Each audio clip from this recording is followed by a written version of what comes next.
कवि स्वप्निल श्रीवास्तव जी से मैं अनुरोध करता हूँ कि वे मंच पर आएं।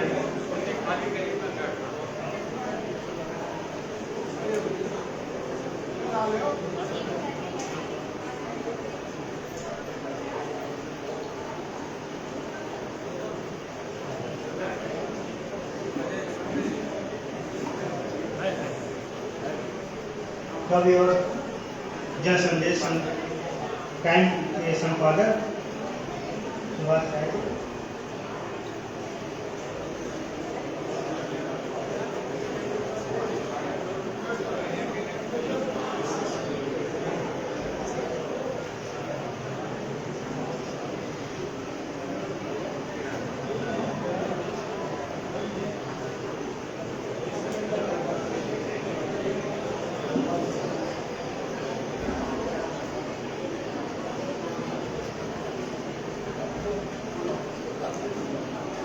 कार्यक्रम को आगे बढ़ाते हुए सबसे पहले मैं अपने अतिथि आमंत्रित कवियों का सम्मान का कार्यक्रम आरंभ करूंगा।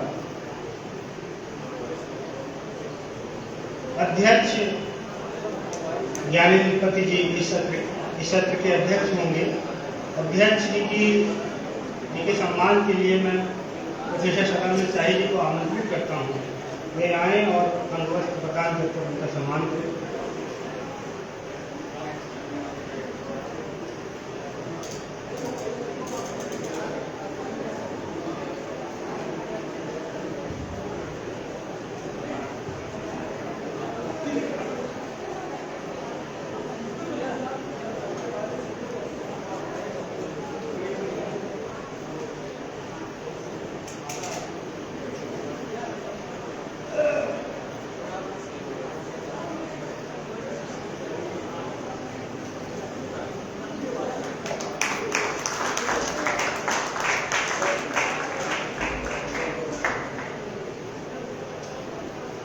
मैं भोजपुरी के चर्चित कवि प्रकाश उदय जी से आग्रह करता हूं कि आएं और हमारे अगले अतिथि सीतांशु एस चंद्र जी, चंद्रकांत पाटिल जी, अरुण कमल जी और मदन प्रस्तुत जी का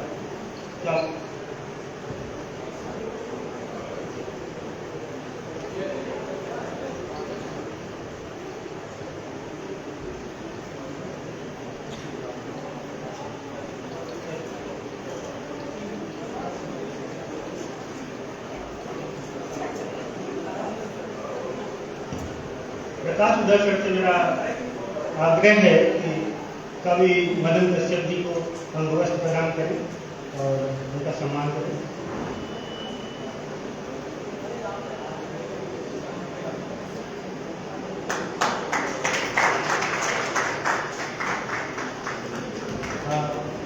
प्रकाश उदय सर से मेरा फिर से आग्रह है कि नरेंद्र पुंडरीक जी का सम्मान करें, अंगवस्त्र प्रदान करें।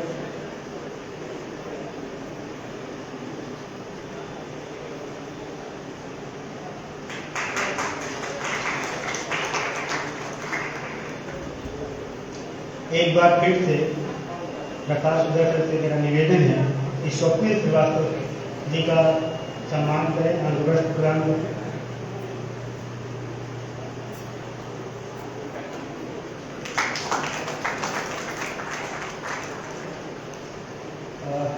हिंदी की जिस पीढ़ी में हम आए, प्रवेश किए, उसके ठीक पहले की पीढ़ी में जो दो चार नाम रहे, जिन्हें पढ़ते हुए हम सीखते रहे, बढ़ते रहे, ऐसे कवि विनोद सिंह जी से मेरा अनुरोध है कि वे आएं और हमारे अगले अतिथि महेश आलोक जी का स्वागत करें, सम्मान करें।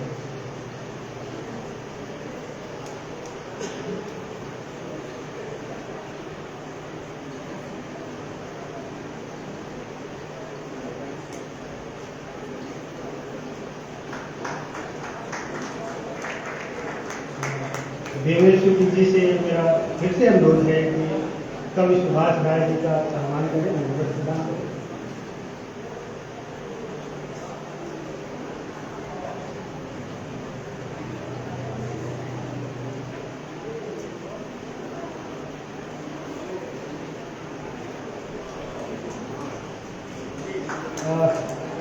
हिंदी के अपने ढंग के अनूठे कवि पंकज चतुर्वेदी जी के सम्मान के लिए मैं कवि विमल देवेश जी से निवेदन करूंगा कि उनका सम्मान करें।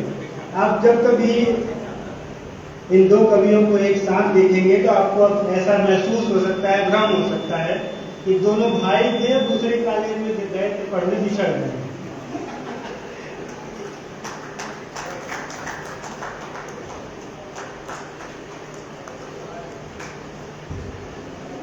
मैं श्री साहित्य वाचस्पति जी से निवेदन करूंगा कि वे आएं और हमारे अगले अतिथियों का सम्मान करें।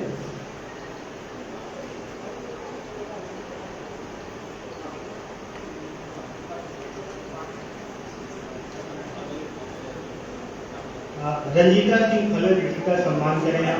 रंजीता जी कवि कुंभ नाम की पत्रिका चलाती हैं और इस नाम से एक बहुत ही शानदार कार्यक्रम करती हैं सालाना स्तर पर।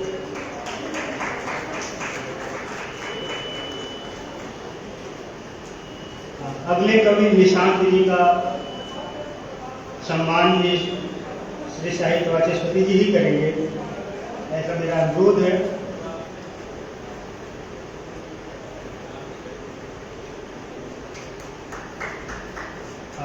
हमारे अगले कवि का सम्मान श्री वाचस्पति जी, अभी आप नीचे न जाएं, अभी आपको दो और अतिथियों का सम्मान करना है। मैं सम्मान के लिए श्री विजयराज जी को आप सम्मान करेंगे।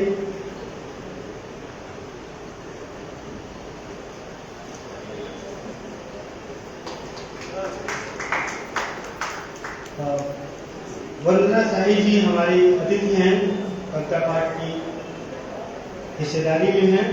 वंदना शाही जी के सम्मान के लिए मैं पुनः साहित्य वाचस्पति जी का निवेदन करूंगा।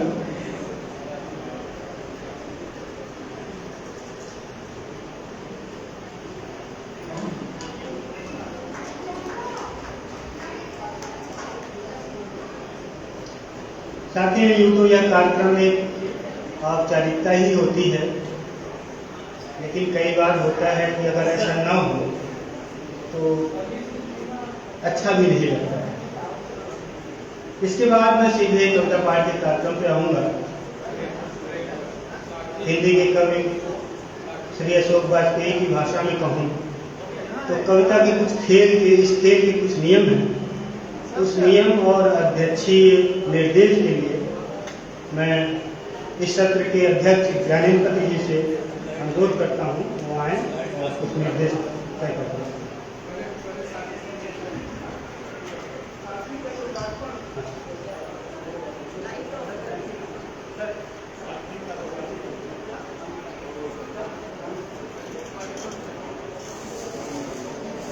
इसके पहले इसी दरमियान साथी का अंक 35 आ चुका है, तो मैं प्रोफेसर और संपादक सदानंद साई जी से अनुरोध करूंगा कि वे मंच पर आएं और अंक 35 का लोकार्पण करें।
मैं वरिष्ठ साहित्यकार अरविंदाक्षन जी का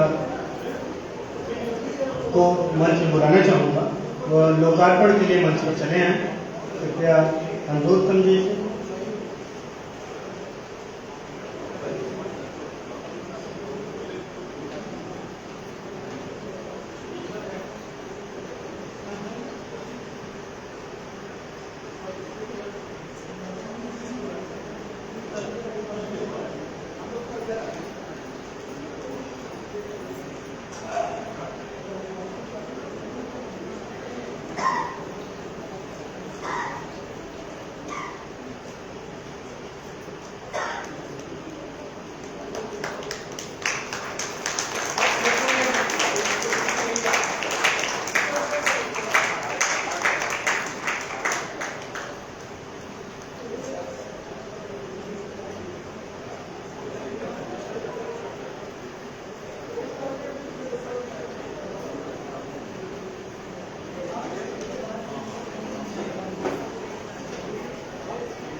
अब मैं पूर्व नियोजित कार्यक्रम की तरफ वापस लौटता हूँ।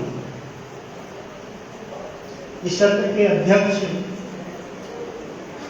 वरिष्ठ कवि ज्ञानेंद्र जी से मैं अनुरोध करता हूँ कि वे आएं और कुछ अध्यक्षीय निर्देश हमारे इस सत्र के कवियों के लिए दें।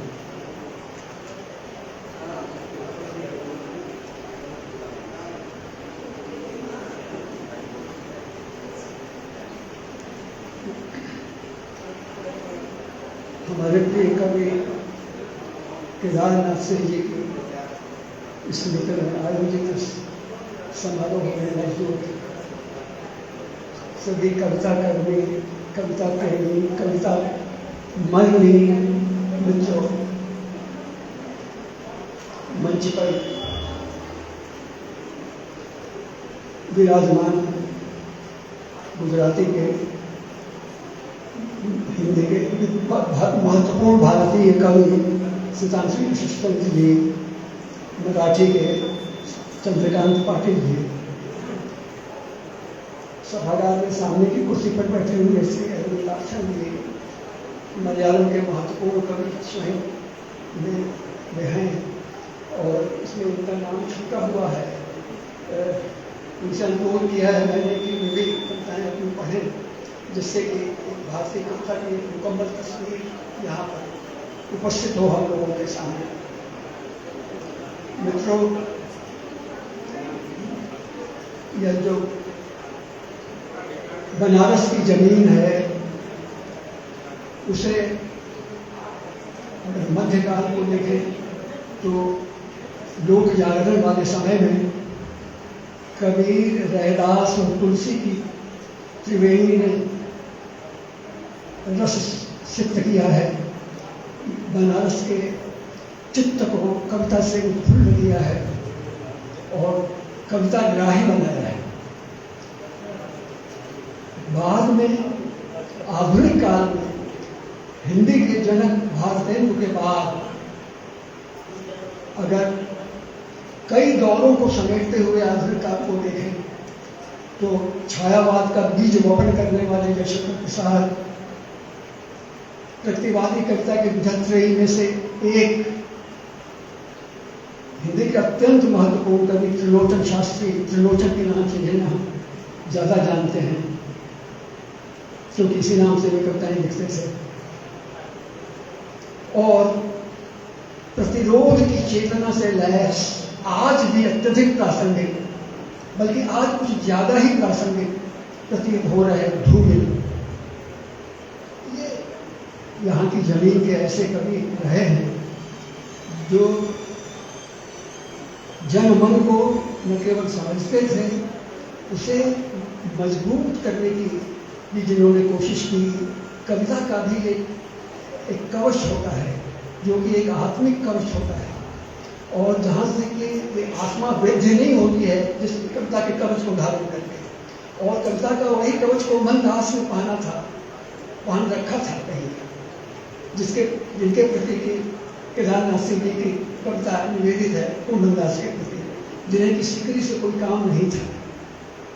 तो सीकरी से कोई काम नहीं रखने वाला जो कवि है और जनता को जो संबोधित कर रहा है, ऐसी कविता का कवि ही आज कह दीजिए कि ज़्यादा जरूरी है भारत को, और हम ये लक्षित कर सकेंगे, मुझे लगता है बहुत ही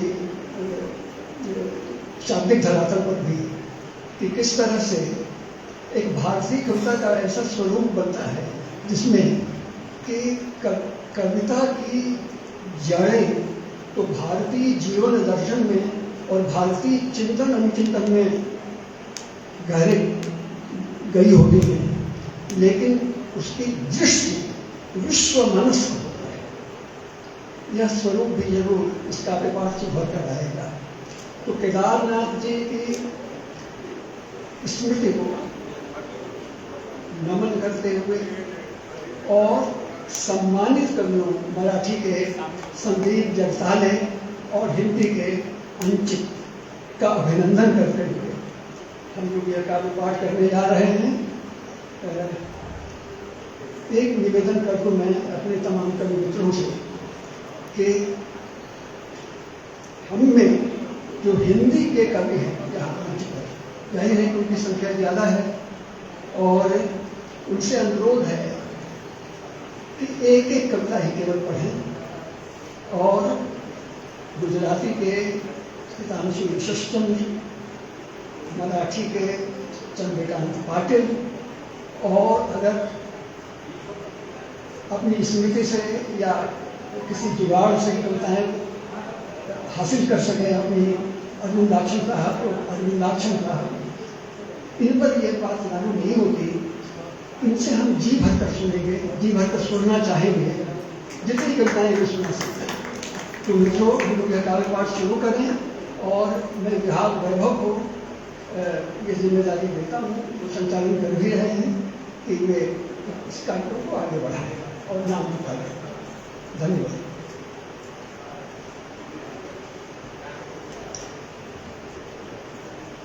साथियों, अभी मैं बाहर था तो हमारे साथी बाल मुकुंद जी ने कहा कि अगर आप 3 मिनट भी लेते हैं एक कवि पर, उसके परिचय और उसकी विशिष्टता बताने पर, तो कुल 45 मिनट आप खा जाएंगे। तो ये जो खा जाने की क्रिया है, मैं इसे स्थगित करता हूँ। मैं सीधे कवियों के नाम बुलाऊंगा, वे आएंगे और अपनी एक कविता का पाठ करेंगे। पहले कवि के तौर पर मैं मंच पर वंदना शाही जी को निमंत्रण देता हूँ, आमंत्रित करता हूँ, वे आएँ और अपनी कविता का पाठ करें। वंदना शाही जी की कविताएं आप जनसत्ता, समकालीन कविता और अन्य पत्रिकाओं में पढ़ते रहे हैं, उन्हें बहुत आदर के साथ में आमंत्रित करता हूँ।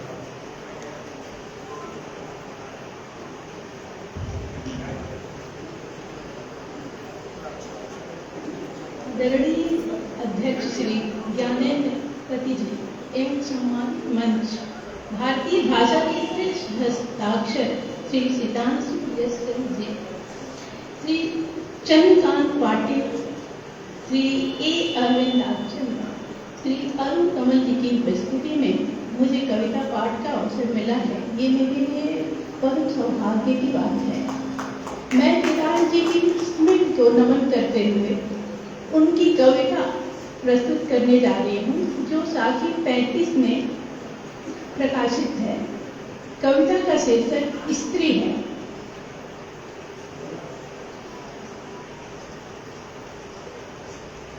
स्त्री वह ऊर्जा है, वह प्रकृति है, वह अनुपम कृति है, वह वरदान है। शक्ति है उसमें गिरे हुए को उठाने की, रोते हुए को हंसाने की। शक्ति है उसमें गिरे हुए को उठाने की, रोते हुए को हंसाने की। जीवन नया देती है, वह देती है बल, देती है आकार, गढ़ती है इंसान।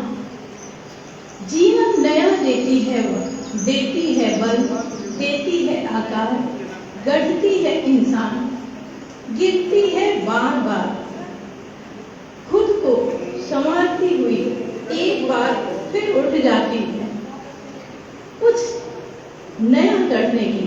गिरती है बार बार, खुद को संवारती है, एक बार फिर उठ जाती है कुछ नया करने के लिए। स्त्री 2।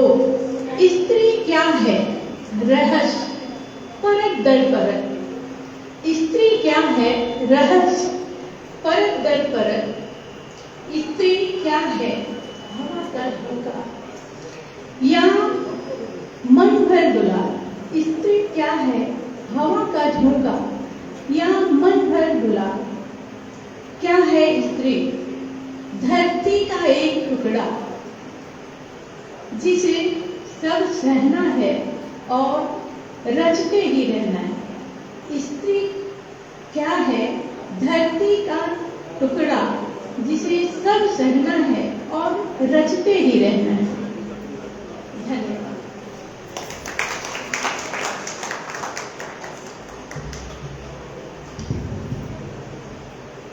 धन्यवाद वंदना जी। जीवन नया देती है आकाश गढ़ती है इंसान। अगले कवि के तौर पर दयाल बाग विश्वविद्यालय के हिंदी के सहायक अध्यापक हैं। वागर्थ, परिकथा, समकालीन जनमत तथा अन्य पत्रिकाओं में हम उनकी कविताएं पढ़ते रहे हैं और हिंदी विभाग के वे मेरे सीनियर भी हैं। बहुत ही आदर के साथ मैं बृजराज सिंह को आमंत्रित करता हूँ, वे आएँ और अपनी कविता का पाठ करें। धन्यवाद बिहार अध्यक्ष जी का आदेश है कि एक ही हिंदी के जो कवि हैं वो एक ही कविता पढ़ेंगे ताकि हम लोग जो हिंदी के बाहर के सम्मानित कवि हैं उनका ज़्यादा से ज़्यादा हम सुन सके। इसलिए मैं एक छोटी सी कविता, चूँकि हम लोग यहाँ पर गंगा के तट पर हैं तो अभी गंगा को देखते हुए बचपन की स्मृति में जो गंगा की तस्वीर अंकित है वो और आज की गंगा को देख कर अपार दुख का अनुभव होता है। हमने क्या हालत कर दी है। एक छोटी सी कविता नदी पर है, नदी शीर्षक है कविता, बस मैं उसे आप सबके सम्मुख रखना चाहता हूँ। निर्बंध निडर निष्कलुष, निर्बंध निडर निष्कलुष, लबालब स्नेह से भरी छलकती हर हराती, दुलराती सहलाती डराती, काटती छांटती रास्ते बनाती, जीवन दात्री अहर्निश अथाह होती, संवारती तारती, आत्मज कीर्ति विस्तृत करती, अविराम अपलक निरंतर निहारती, सागर को मिलने जाती, निगलती उगलती शमित करती, अश्रु पीती सहती सहमती हुंकारती, सकुचाती फुटकारती निरंकुश बहती, दोनों किनारों को समान प्रेम करती, गंतव्य को चली ही जाती, नदी तुम लड़की हो क्या। धन्यवाद।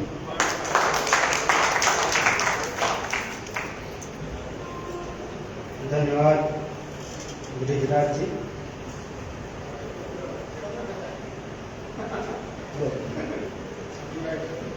साथियों, अगले कवि के तौर पर जाहिर है कवि खुद उठकर आए हैं यहाँ, लेकिन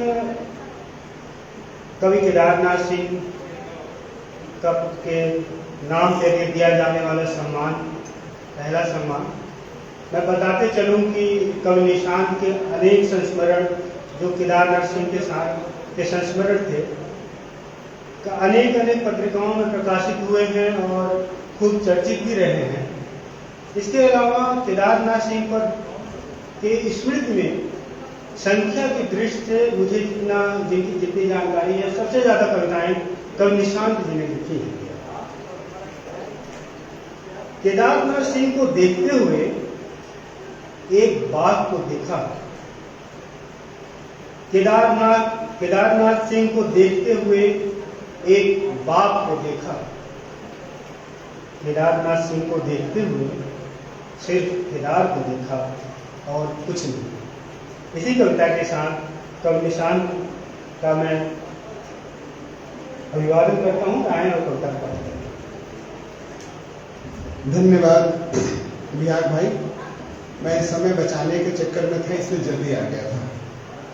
खैर, एक छोटी सी कविता का शीर्षक है पानी मछलियों के रोने से बनता है। यह कुआं बना है एक छोटी मछली के आंख के पानी से। देखो वो अंदर टहल रही है। यह कुआं बना है एक छोटी मछली के आंख के पानी से। देखो वह अंदर टहल रही है। गांव का तालाब, झील, नदी, समुद्र उनके ही आंखों के पानी से बने हैं। चाची बतलाती और मेरा मुंह देखती। पानी से बाहर निकालते ही वे मरने लगती हैं। पानी से बाहर निकालते ही वे मरने लगती हैं। वे हम लोगों के लिए रोती हैं। मेरे, तुम्हारे और तुम्हारी माँ के हिस्से का भी वही रोती हैं। रोना ही उनका काम है ईश्वर, है प्यार। बबुआ, ये चिट्ठी राम प्रसाद मास्टर जी को दे देना। बबुआ, ये चिट्ठी राम प्रसाद मास्टर जी को दे देना। कहना मछली ने लिखा है। सचमुच चिट्ठी के कोने में अंत में एक सुंदर सी मछली टांक देती थी विधवा चाची। एक दिन चाची घर के कुएं में मछली बन उतराई। आज जब मेरी बेटी मछली जल की रानी है, जीवन उसका पानी है, तुतलाती है, तो सच कहता हूं चाची की याद बहुत आती है। चाची कहा करती थी कि पानी मछलियों के रोने से बनता है। धन्यवाद।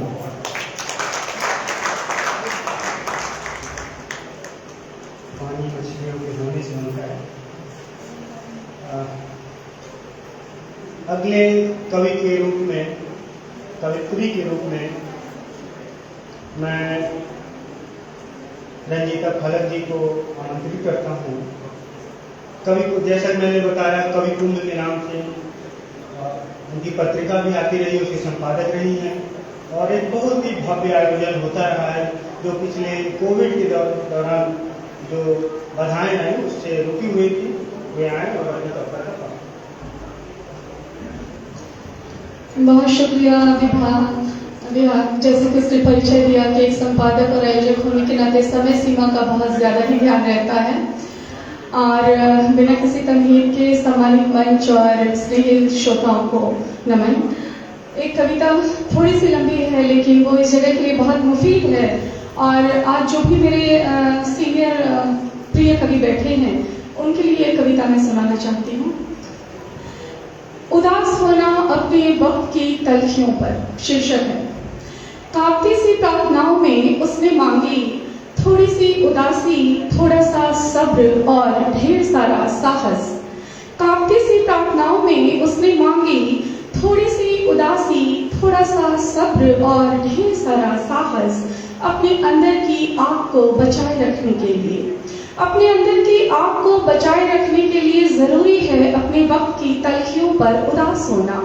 उन लोगों के लिए उदास होना जो बरसों से खुश नहीं हो पाए, उनके लिए उदास होना जिन्होंने हमारी जरूरतों की लड़ाई में खो दी अपने जीवन की सारी खुशियाँ, जिन्होंने गुजार दिए बिखरों में जीवन के जाने कितने बसंत, जिन्होंने नहीं देखे अपने दूध मुहे बच्चों के चेहरे, नहीं सुनी उनकी किलकारियाँ, वे बस सुनते रहे हमारी चीखें, हमारा आर्तनाद और हमारा विलाप। वे बस सुनते रहे हमारी चीखें, हमारा आर्तनाद और हमारा विलाप। उन्होंने नहीं थामी अपने स्कूल जाते बच्चे की उंगलियां, उन्होंने थामे हमारी शिकायतों के पुलिंदे, हमारी अर्जियां।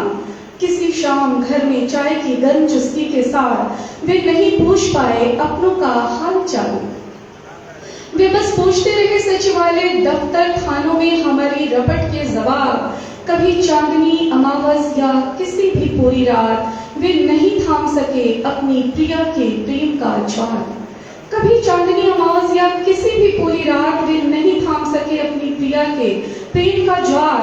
उन्होंने थामे रखी हमारी मशाले, हमारे नारे और हमारी बुलंद आवाज। वे ऋतुओं के बदलने पर भी नहीं बदले, टिके रहे अडिग संथाल के पठार या हिमालय के पहाड़ों की तरह। हर ऋतु में उन्होंने सुने एक ही राग, एक ही नाद। वे सुनते रहे सभ्यता के शोक गीत। उबलता रहा उनका लहू, फैलते रहे वे चांद और सूरज के किरणों की तरह और पसरते रहे हमारे दग्ध दिलों पर, अंधेरे दिनों, सुलगती रातों पर। और भुला दिए गए अपने ही वक्त की किसी गैर जरूरी कविता की तरह। वे सिमट गए घर चौपाल के किस्सों तक, नहीं लगे उनके नाम के शिलालेख, नहीं पुकारा गया उन्हें उनके बाद, बिसार दिया गया उन्हें और उनकी सोच को किसी नाजायज बच्चे की तरह। बंद कर लिए हमने स्मृतियों के द्वार। जरूरी है थोड़ी सी उदासी कि खोल सके बंद स्मृतियों के द्वार। जरूरी है थोड़ी सी उदासी कि बचाई जा सके अपने अंदर की आग। जरूरी है थोड़ा सा सब्र, हमारे आसपास घटित होती हर गलत बात पर जताई गई असहमति, प्रतिरोध और भरपूर लड़ी गई लड़ाई के बावजूद हारे, थके और चूक से जाने का दंश बर्दाश्त करने के लिए। और बहुत जरूरी है ढेर सारा साहस, तब जब हम वो नजरबंद या हमें रखा गया हो युद्ध बंदी की तरह आकाओं के रहम पर। बहुत जरूरी है थोड़ा सा साहस कि कर सके जयघोष, फाड़ सके अपना गला और चिल्ला सके इतने जोर से कि फटने लगे धरती का सीना और तड़प उठे हमारे दुश्मनों के माथे की नसें, कि कोई बवंडर, कोई सुनामी तहस नहस कर दे उनका सारा प्रभुत्व। बहुत जरूरी है ढेर सारा साहस, तब जबकि हम जानते हैं सामने है आग का दरिया और हमारा अगला कदम हमें धू धू कर जला देगा। फिर भी उस आग की छाती पर पैर रखकर समंदर सा उतर जाने का साहस बहुत जरूरी है। फिर भी उस आग की छाती पर पैर रखकर समंदर सा उतर जाने का साहस बहुत जरूरी है। जरूरी है बर्बर और विभत्स समय में फूंका जाए शंखनाद, गाए जाए मानवता के गीत और लड़ी जाए समानता और नैतिकता की लड़ाई। तभी बचे रह सकते हैं हम सब और हमारे सपने। हम सब के बचे रहने के लिए बहुत जरूरी है थोड़ी सी उदासी, थोड़ा सा सब्र और ढेर सारा साहस। शुक्रिया।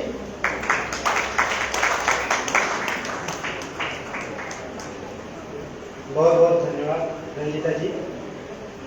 साथियों, हमारा यह कविता पाठ का सत्र वरिष्ठ गुजराती कवि, वरिष्ठ मराठी कवि की उपस्थिति से विशिष्ट तो हो ही जाता है, लेकिन जरा आप ध्यान से देखेंगे तो मंच पर हिंदी के सबसे चर्चित और प्रतिष्ठित पुरस्कार भारत भूषण अग्रवाल से सम्मानित 5 कवि बैठे हुए हैं और मुझे और नीचे बैठे देवेश जी को जोड़ लिया जाए तो ये संख्या 7 हो जाती है।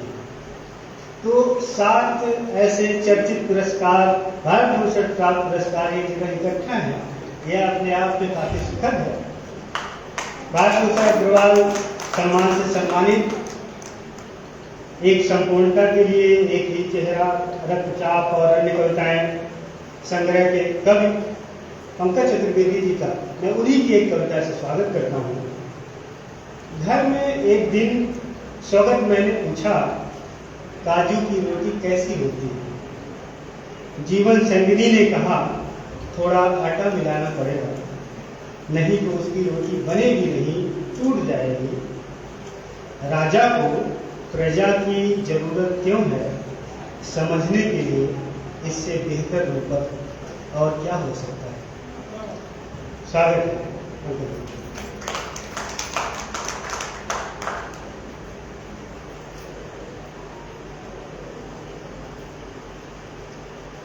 शुक्रिया बिहार जी और हमारे यशस्वी कवि अरुण कमल जी, ज्ञानेन्द्र जी, मंच पर गगन कश्यप जी और पुरस्कृत कवि संदीप जगदाले जी और अंचित जी और हमारे चंद्रकांत पाटिल जी और सभी महेश आलोक जी, रंजीता जी, निशांत जी और कोई नाम अगर सबका सम्मान करते हुए मैं एक कविता आपको आदेश है अध्यक्ष जी का तो सुना रहा हूँ।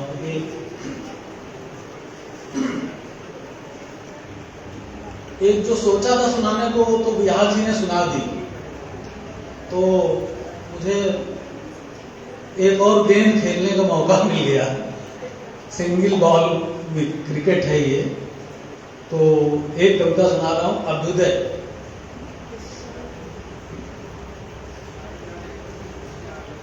ये प्रसंग वाल्मीकि रामायण में आता है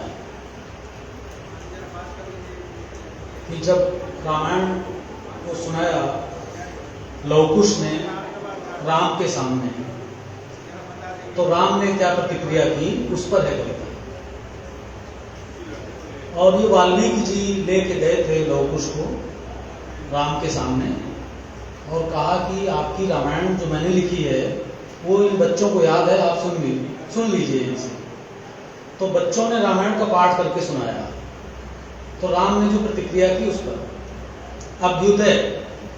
कहते हैं कि जब लवकुश ने राम को वाल्मीकि रामायण सुनाई, वो सुखद अचरज में पड़ गए, बोले जैसा मैंने जीवन जिया यह काव्य उससे श्रेष्ठ है। इससे मेरा अभ्युदय होगा।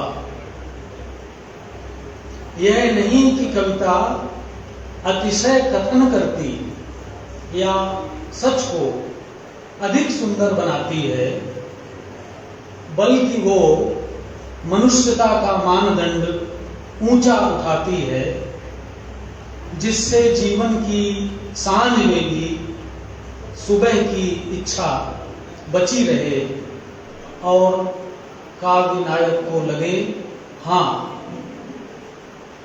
मैं श्रेष्ठ था, पर श्रेष्ठतर मुझे होना था।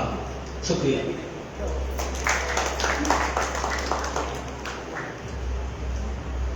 आप लोगों की तालियां मुझे कमजोर सुनाई पड़ रही, हालांकि इसका बहुत अर्थ नहीं होता। अच्छी कविताएं कई बार खामोश करती हैं, लेकिन फिर भी आप अगर उत्साह बनाए रखेंगे तो कवियों के लिए भी है, कवियों के स्वास्थ्य के लिए भी बेहतर होगा। अगले कवि के रूप में मैं सुभाष राय जी को आमंत्रित करता हूँ, वे आए। सुभाष राय जी लखनऊ से निकलने वाले दैनिक पत्र के संपादक हैं और वह पत्र अपनी साहित्यिक कोने के लिए भी बहुत चर्चित रहा है, जाना जाता रहा है, काफी स्पेस मिलता है वहाँ पर। सुभाष राय जी आए और अपनी कविता को पाठ करें। धन्यवाद बिहार, मंच के प्रति आभार। शीर्षक है कविता का अंधेरा डरता है आवाज से। यह भरोसा निरर्थक है कि अंधेरे में उड़ती हर गंध फूल की होगी। यह भरोसा निरर्थक है कि अंधेरे में उड़ती हर गंध फूल की होगी। सिर पर फिरता कोई भी हाथ करुणा का होगा। दूर से आती हर आवाज मनुष्य की होगी। यह समझना भूल है कि अंधेरा आतताई से बचा सकता है, वह आतताई को हमले का मौका भी दे सकता है। अंधेरे से उजाले की याचना मत करो। अंधेरे से अपने ठिकाने की चर्चा मत करो। अंधेरे से अंधेरे के बारे में अपने ख्याल साझा मत करो। अंधेरे की हजार बाहें होती हैं, वह पलक झपकते किसी को भी घेर लेता है और किसी भी क्षण किसी भी तरफ से जकड़ कर मार सकता है। यह भरोसा निरर्थक है कि अगर कोई मारा गया तो अंधेरा गवाही देगा।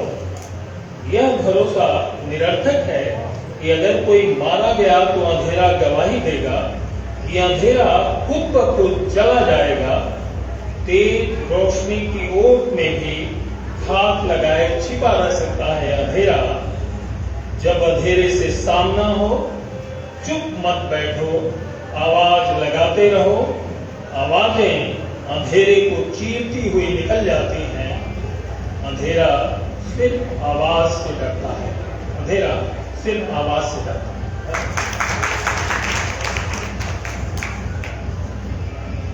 धन्यवाद सुभाष राय जी। तेज रोशनी की ओर में भी छुपा रह सकता है अंधेरा।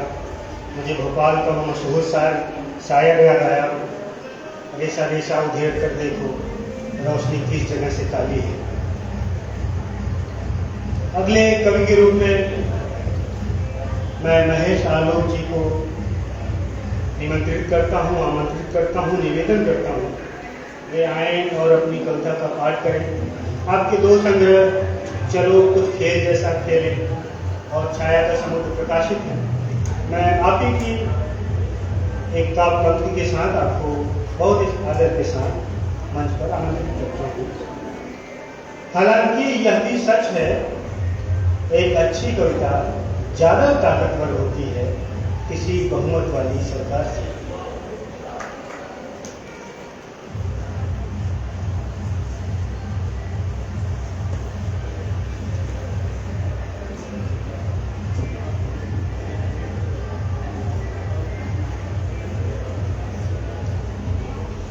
सम्मानित मंच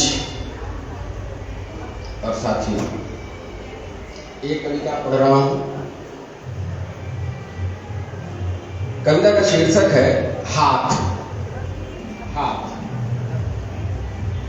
मैं अक्सर सोचता हूं कि जिस समय मैं बाएं हाथ से कुछ कर रहा होता हूं, दाएं को जरूर लगता होगा कि मैं उसका मजाक उड़ा। मैं अक्सर सोचता हूं कि जिस समय मैं बाएं हाथ से कुछ कर रहा होता हूं, दाएं को जरूर लगता होगा कि मैं उसका मजाक उड़ा रहा हूं। उस समय मुझे जोर की हंसी आ गई जब मैं दाहिने हाथ से खाना खा रहा था और बायां तिलमिला रहा था कि मुझे कब प्यास लगेगी और वह पूरे गर्व के साथ गिलास उठाकर मेरी प्यास बुझाएगा। मुझे विश्वास है कि वह दाएं को ईर्ष्या करने के लिए मजबूर कर रहा होगा कि प्यास बुझाने के संदर्भ में उससे इतनी बड़ी चूक हो कैसे गई। एक दिन तो गजब हो गया जब मैं लगभग वियोग की स्थिति में था।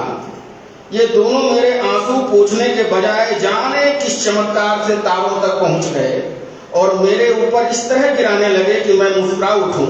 सच कहूं, उस दिन मुझे उन पर बहुत प्यार आया। कभी कभी तो वे इतना अभूझ व्यवहार करते हैं कि अगले पल क्या करेंगे भनक तक नहीं लगने देते। इनके सूंघने की शक्ति इतनी पैनी और तीक्ष्ण है कि देह के किस कोने में फूल उगा है वे वहां तक पहुंच ही जाते हैं स्वयं को स्पर्श की पवित्रता में निमग्न करने के लिए। मेरा प्रवेश तो तब होता है जब जब आनंद के उत्तर कांड का पाठ चल रहा होता है। उस समय मैं खुश होते हुए मीठी पीड़ा से कराह उठता हूं जब वे सच का सामना करते हुए खुद को आग में झोंक देते हैं, जब वे समुद्र में डूबकर मोती निकालते हैं, दंगों के हृदय विदारक चित्र बनाते हैं, हथकड़ी तक पहन लेते हैं किसी काले कानून का विरोध करते हुए। मन उस समय बहुत प्रसन्न होता है। ऐसा नहीं है कि वे खुराफात नहीं करते। कभी कभी तो वे मुझे ऐसी विषम स्थिति में डाल देते हैं कि मैं निरीह और हास्यास्पद दिखने लगता हूं। लेकिन वे जैसे भी हैं मेरे हाथ हैं। कभी कभी शरारत कर लेना उनका हक है।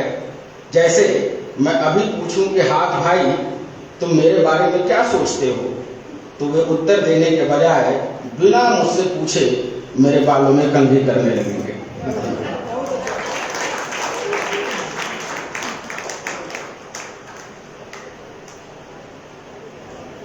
धन्यवाद महेश जी। अगले कवि के तौर पर मैं जिन्हें बुलाने जा रहा हूँ, उनकी कविताओं का उनके संग्रह जब आप पढ़ने लगेंगे तो आप पाएंगे कि जितने छोटे छोटे विषय पर वे कविताएं लिखे हैं, हिंदी में अमूमन वे विषय छूट जाते हैं या फिर उन पर ध्यान नहीं जाता, वो इतने जरूरी नहीं दिखाई पड़ते हैं। तो जीवन के छोटे छोटे प्रसंगों पर कविता लिखने के लिए आप उन्हें विशिष्ट कवि मान सकते हैं। मैं कवि स्वप्निल श्रीवास्तव जी को आमंत्रित करता हूँ, वे आए। बंजारे, भगोड़े, विज्ञापन, तितलियां, भेड़े, नाक तक पर कविता उन्होंने लिखी, पत्थर और नाव पर। तो मैं स्वप्निल जी का बहुत ही आदर के साथ, सम्मान के साथ स्वागत करता हूँ। किताब जी की स्मृति का सम्मान करते हुए याद करते हैं। मैं एक कविता सुना रहा हूँ जिसका शीर्षक है लोहे का वो कागज का शेर। वो खूब दहाड़ता था, लेकिन बहुत कम लोगों को पता था कि वो कागज का शेर था। वो खूब दहाड़ता था, लेकिन कम लोगों को पता था कि वो कागज का शेर था। आप ताज्जुब करेंगे, मैंने उसे खेल खेल में बनाया था। ना जाने कैसे उसके भीतर आ गई चाल कि वो भाव भंगिमाएं बदल गई। मैं जानता था कि अगर वो असली शेरों के बीच में जाएगा तो उसकी पोल पट्टी खुल जाएगी। कमबख्त नकली शेर होते ही ऐसे हैं जो बात बात पर दहाड़ते रहते हैं। एक बार वो मंच पर पहुंचकर दहाड़ने लगा, गोया वो कोई असली शेर। मैंने लोगों से कहा कि वो डरे नहीं, लेकिन डरना लोगों की आदत में शामिल हो गया। वो असली शेरों से नहीं, नकली शेरों से डरते थे। मैं बारिश का इंतजार कर रहा हूं कि जैसे बादल बरसेंगे तो गलकर लुगदी हो जाए। जैसे बारिश के दिनों में बच्चे कागज की नावें बनाते हैं, उसी तरह मैंने कागज का शेर बनाया। मुझे पता नहीं था कि मेरा दुश्मन बन जाए। एक दिन तो हद हो गई, वो मुझ पर ही गुर्राने लगा। मैंने उसको धमकी देते हुए कहा कि मैं तुम्हारा निर्माता हूं, जैसे मैंने तुम्हें बनाया है उसी तरह मैं तुम्हें नष्ट भी कर सकता हूं। याद करो, तुम मेरे कागज से ही बने हुए। इसी तरह हम कागज के राजा बनाते हैं। इसी तरह हम कागज के राजा बनाते हैं और वो हम पर भी हुक्म चलाने लगते हैं।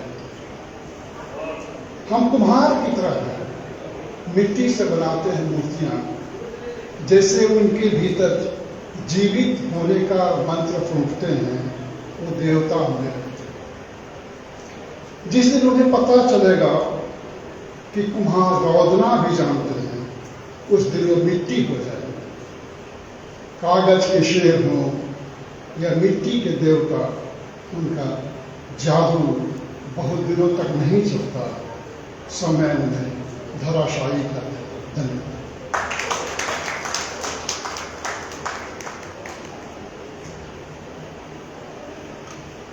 धन्यवाद सर।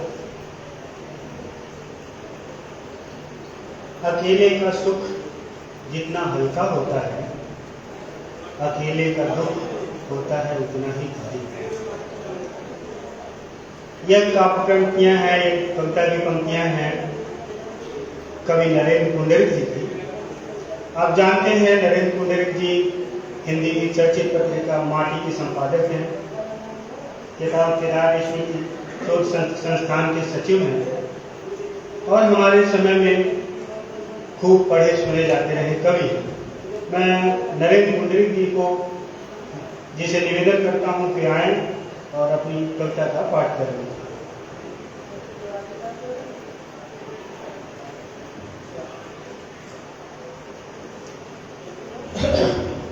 आदरणीय मंच, कविता का शीर्षक है पुल बनी थी मां। हम भाइयों के बीच पुल बनी थी माँ जिसमें आए दिन दौड़ती रहती थी बेधड़क, बिना किसी हरी लाल बत्ती के हम लोगों की छुप छुप छक छक। पिता के बाद हम भाइयों के बीच पुल बनी माँ अचानक नहीं टूटी। पिता के बाद हम भाइयों के बीच पुल बनी माँ अचानक नहीं टूटी, धीरे धीरे टूटती रही। हम देखते रहे और मानते रहे कि बुढ़ा रही है माँ। हम देखते रहे और मानते रहे कि बुढ़ा रही है माँ। माँ के बार बार कहने को हम मानकर चलते रहे उसके बूढ़े होने की आदत। माँ के बार बार कहने को हम मानकर चलते रहे उसके बूढ़े होने की आदत अपनी हर आवाज में धीरे धीरे टूटती रही माँ। अपनी हर आवाज में धीरे धीरे टूटती रही माँ। हाथों हाथ रहती माँ एक दिन हमारे कंधों में आ गई। हाथों हाथ रहती माँ एक दिन हमारे कंधों में आ गई। धीरे धीरे महसूस करने लगे हम, धीरे धीरे महसूस करने लगे हम अपने प्रसव कंधों में माँ का भारी होना। जब तक जीवित रही माँ हम बदलते रहे अपने कंधे। जब तक जीवित रही माँ हम बदलते रहे अपने कंधे। माँ आखिर माँ ही तो है, बार बार हमें कंधे बदलते थे, हमारे कंधों से उतर गई माँ। माँ आखिर माँ ही तो है, बार बार हमें कंधे बदलते देख हमारे कंधों से उतर गई माँ। और माँ के कंधों से उतरते ही उतर गए हमारे कंधे। धन्यवाद।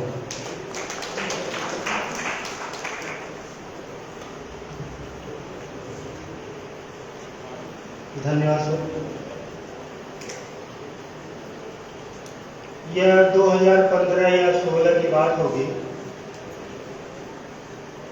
मैं भाई पराग के साथ लंका के एक बुक स्टॉल पर खड़ा था और वागर पत्रिका हाथ पलट रहा था। उसी समय एक कविता हमारे हाथ लगी। वो कविता तब से हमारे साथ चलती रही। कविता का शीर्षक था माफीनामा। कवि ने अपने पुरखों को संबोधित किया था कविता में। हमारे कंधे पर बेताल की तरह चढ़ा है तुम्हारे दुराचारों का इतिहास। हमारे कंधे पर बेताल की तरह चढ़ा है तुम्हारे दुराचारों का इतिहास। अब तुम ही बताओ इसे कहाँ ले जाऊं, किस आग में जलाऊं, किस नदी में बहाऊं। साथियों, कोई भी रचना आत्मस्वीकृति से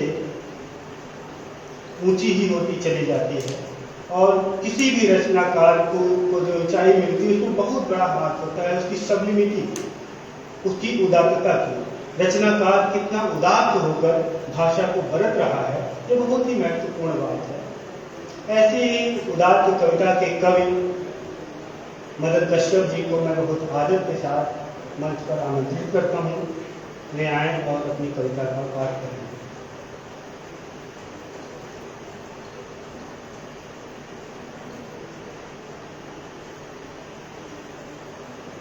धन्यवाद है। इस संगोष्ठी के अध्यक्ष और वरिष्ठ कवि ज्ञानेंद्र पति जी, सभी वरिष्ठ कविगण और नेता। इस बार की मेरी विडंबना यह है कि जब मैं आ रहा था लंबे समय के लिए 1.5 महीने के लिए वाराणसी, तो अपनी कविता की किताब को छोड़िए डायरी भी लेकर गया। ये तय करके आया था कि कविताएं नहीं पढ़ूंगा, बाकी दूसरा काम जो मुझे करना है यहाँ करूँगा। और ये तीसरी बार काव्य पाठ का अवसर आ गया और यहाँ पर यह रैदास की भूमि है और केदार जी जो मेरे सबसे प्रिय कवियों में थे, उनकी स्मृति में पाठ होना है तो ना मैं कह नहीं सकता था। हालांकि शाही जी को मैं बहुत पट्टी पढ़ा रहा था किसी तरह से काव्य पाठ से वंचित हो। तो खैर मैं अपनी स्मृति से पुरानी कविता पढ़ रहा हूँ। अब युवा नहीं हो सकता लेकिन युवा दिनों की कविताएं पढ़ी जा सकती हैं। उससे कविता की, लेकिन युवा से आप कुछ दूसरा अर्थ में, हमारा जो युवा का समय था 80 से 90 वाला समय, मतलब इस ग्लोबलाइजेशन के पहले वाला बहुत ही महत्वपूर्ण और संक्रमण का समय था वैचारिक रूप से। तो दुनिया जो 90 के बाद बदली हुई दिखी, वो कैसे पहले ही बदल रही थी, उसकी थोड़ी सी ध्वनि उस कविता में शायद सुनाएंगे। छोटी सी कविता है चाहते, और ये चयन नहीं है, मजबूरी है, जो कविताएं याद है उसमें से मुझे चुनना है, तो स्मृति पर अपना कोई नियंत्रण नहीं। कितनी छोटी छोटी हैं उनकी चाहतें, मानो वो कुछ नहीं चाहते। कितनी छोटी छोटी हैं उनकी चाहतें, मानो वो कुछ नहीं चाहते। वे पेड़ों को काटना नहीं चाहते, उनका हरापन चूस लेना चाहते। वे पेड़ों को काटना नहीं चाहते, उनका हरापन चूस लेना चाहते हैं। वे पहाड़ों को रोदना नहीं चाहते, उनकी दृढ़ता निचोड़ लेना चाहते हैं। वे नदियों को पाटना नहीं चाहते, उनके प्रवाह रोक देना चाहते हैं। सोचता हूँ अगर पूरी हो गई उनकी चाहतें, तो जाने कैसी लगेगी यह दुनिया, तो जाने कैसी लगेगी यह दुनिया। बहुत बहुत धन्यवाद आप सबको।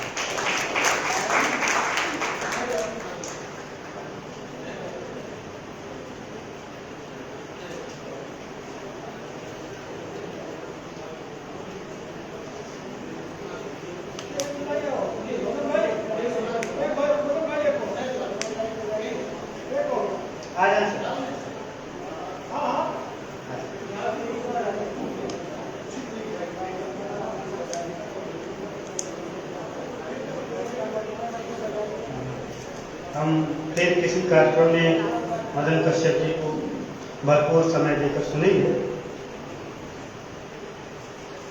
जैसा कि अब मंच पर 4 कवि बचे हुए हैं जिनकी कविताओं का पाठ हमें सुनना है। 2 कवि हिंदी के वरिष्ठतम कवि हैं और गुजराती से सितांशु यशचंद्र जी और चंद्रकांत पाटिल जी मराठी भाषा से।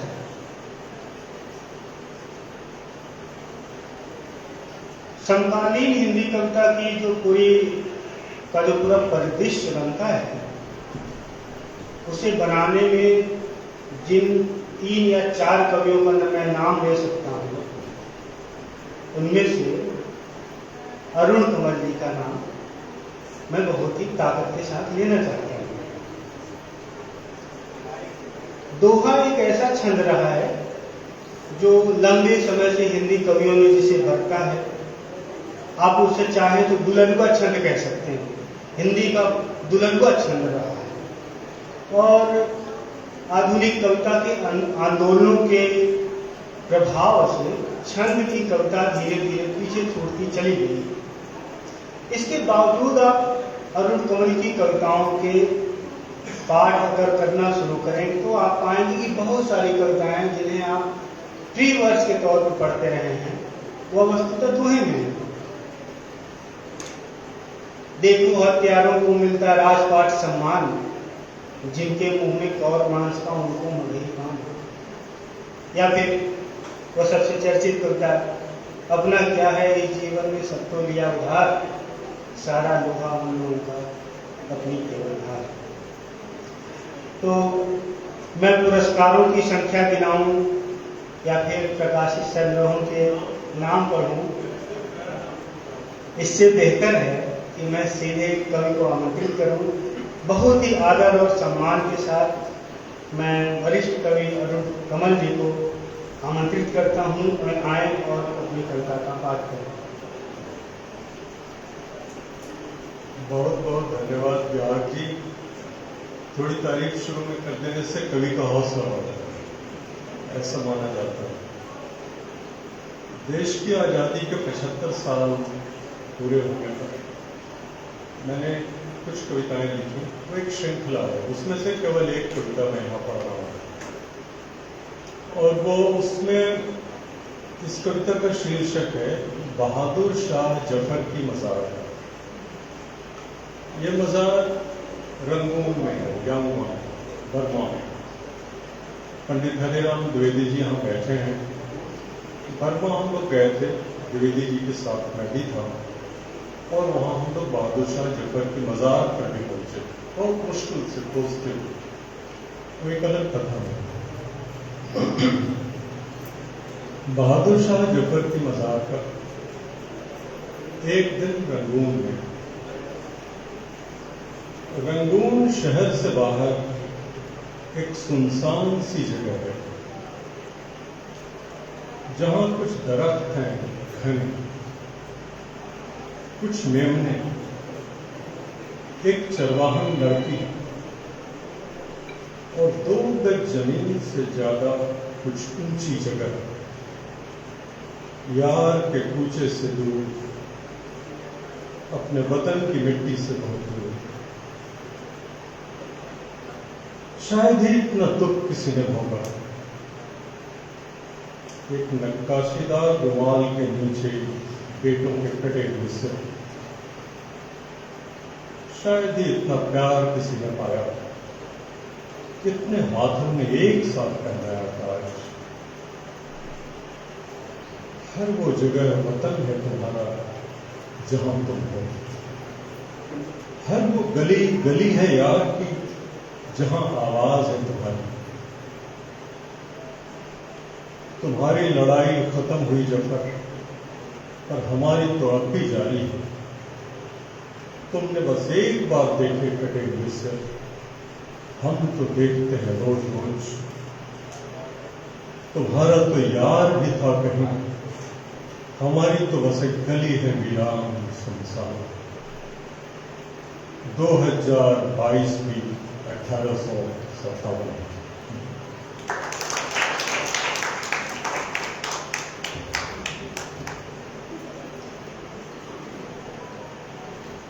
मित्रों, अभी तक इस गोष्ठी का संचालन कर रहे विभाग वैभव हिंदी के अत्यंत संभावनाशील कवि हैं, बल्कि इनकी कविता उपलब्धि के रूप में भी अग्रसर हो रही है, हम लोगों को भा रही है। अगले कवि को आमंत्रित करें कार्यपाठ के लिए, उसके पहले मैं इनसे अनुरोध करता हूँ कि अपनी कविता से हम लोगों को किसास करें। धन्यवाद सर। अब झूठ क्यों बोलूं, मैं इसके लिए तैयार था। मैं ये नहीं कहूँगा कि मुझे मालूम नहीं था या ऐसा कुछ। मालूम तो नहीं था, लेकिन मैं तैयार था कि बीच में से कोई उठेगा, ऐसा होता रहा।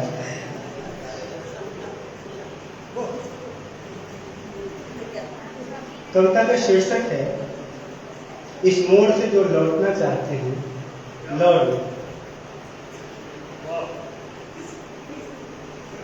इस मोड़ से जो लौटना चाहते हैं लौट जाए। यहां से आगे अतिरिक्त नींद के स्वप्न में तितली का अमलताज को न चूम पाने का कपासी दुख नहीं होना है। यहां से आगे अतिरिक्त नींद के स्वप्न में तितली का अमलताज को न चूम पाने का कपासी दुख नहीं होना है। यहां से आगे महुआ के गंध से देश के विस्थापन का घाव भर लेना नामुमकिन होगा। यहां से आगे ठुमरी पर बजता पखावज सदियों दूर से आती मानुष चीख में बदल जाएगा। यहां से आगे कत्थक करते कमर दल से पांव मानुष लोगों में डूबने लगते हैं। इस मोड़ से जो लौटना चाहते हैं लौट जाएं। यहां से आगे घृणा की आग में जली बस्तियां आएंगी। मध्यकालीन मर्द के मस्तिष्क के मवाद से मरी बच्चियां आएंगी। परिवार के कोलू में कच्ची तीसी सी पेट दी गई स्त्रियां आएंगी। बीमार मनुष्यता के लिए जंगल से सन्नाटे की औसत बटोरते हुए पहाड़ों में जिंदा दफनाए गए मुंडा और टोपो आएंगे। अवर्णों की हड्डियां उनके लहू में घिसकर चंदन लगाने वाली संस्कृतियां आएंगी। मजलूमों का रक्त पीकर जवान हुई सभ्यताएं आएंगी। वध की भाषा में कत्ल की कथाएं आएंगी। यहां से आगे ऐसा बहुत कुछ आएगा जिससे निपटने के लिए यहां से बहुत बहुत पीछे जाना होगा। यहां से आगे लाशों से पटे धर्मस्थलों के गर्भगृह में बर्बरता की करुणा से तर्क युद्ध लड़े जाएंगे। यहाँ से आगे दुख नहीं, दुख के कारण आएंगे। यहाँ से आगे बहसों का अंधड़ आएगा। यहाँ से आगे पुनर्व्याख्याओं की लू चलेगी। जिनकी चेतना के गुणसूत्र अनुकूल नहीं है ऐसे मौसम के लिए, वे लौट जाएं। बहुत भीषण है यहाँ से आगे कलाओं की दुनिया, बहुत दुर्गम है यहाँ से आगे संवेदनाओं के रास्ते।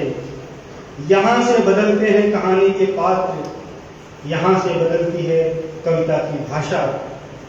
यह इस नई सदी और सभ्यता का आखिरी मोड़ है। इस मोड़ से जो लौटना चाहते हैं लौट जाएं।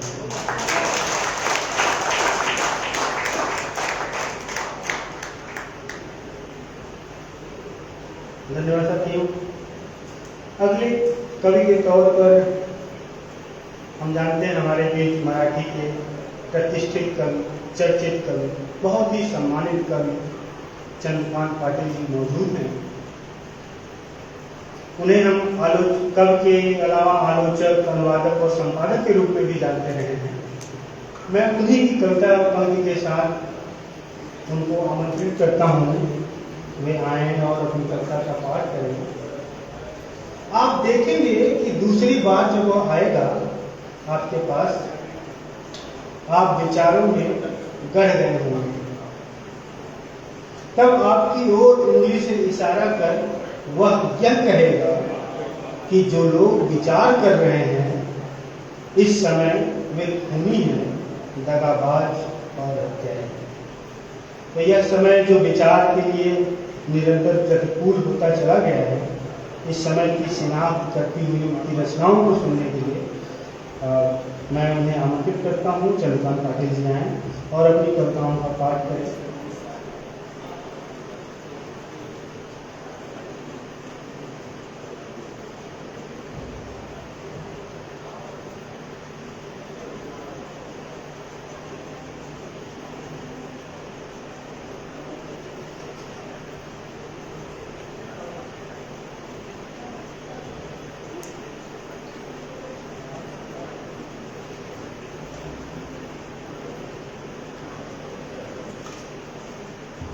मराठी की एक कविता है जिसका अनुवाद वरिष्ठतम अनुवादक निशिकांत ठक्कर जी ने किया हुआ है। कविता का नाम है इतने बरस बीत गए। इतने बरस बीत गए अपनी गृहस्थी के, हमने कभी भी जोर शोर से झगड़ा नहीं किया अपने माँ बाप की तरह। अपनी जिंदगी का फैसला सुनाने के वास्ते तुमने कभी नहीं बिठाया अपने बच्चों को सामने। कभी नहीं कभी नहीं कभी मेरी नाकामियों की कहानी, तुम्हारे श्राप, परेशानियां, सुख से महरूम तुम्हारी रह गुजारी। सारी जिंदगी में कभी न मिला जिंदगी का एक गजभर टुकड़ा, एक अदद गहना, बच्चों की जिंदगियों की अनदेखी। ससुराल गई बेटियों की नारकीय यातनाएं, किराए का मकान, कर्ज के पहाड़, बिरादरी के अपमान, गांव के मामले में स्वाभिमान को पहुंची ठेस। एहसान के बाद फरामोश हुए लोग, स्वार्थ के साधने के बाद दूर हो गए दोस्त। बेजगह प्यार, बेवजह खर्च, बड़प्पन का भास, तुमने कभी कुछ कहा नहीं इतने बरसों में। और शायद ही कभी हद पार करने पर दो चार चिंगारियां उड़गी गई होगी। मैंने सीने पर रखकर हिमखंड टाल दिया अनर्थ को।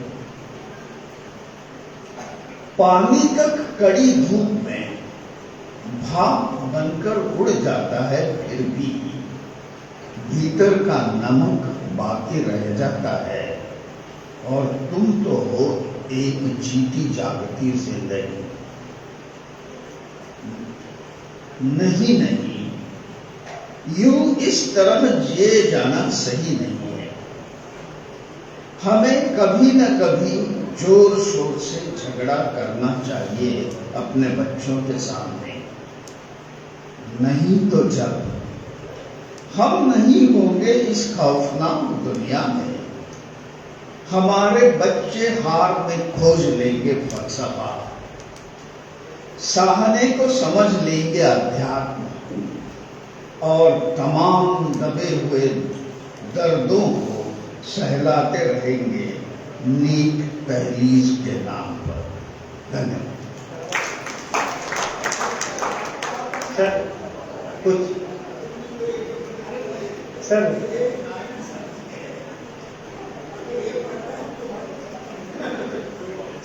हम आपको सुनने के लिए यहाँ उपस्थित हैं। यह कम ही अवसर मिलता है कि हम अन्य भारतीय भाषाओं के कवियों को अपने बीच पाएं, इतने महत्वपूर्ण कवियों को, इसलिए हमारा अनुरोध स्वीकार करें।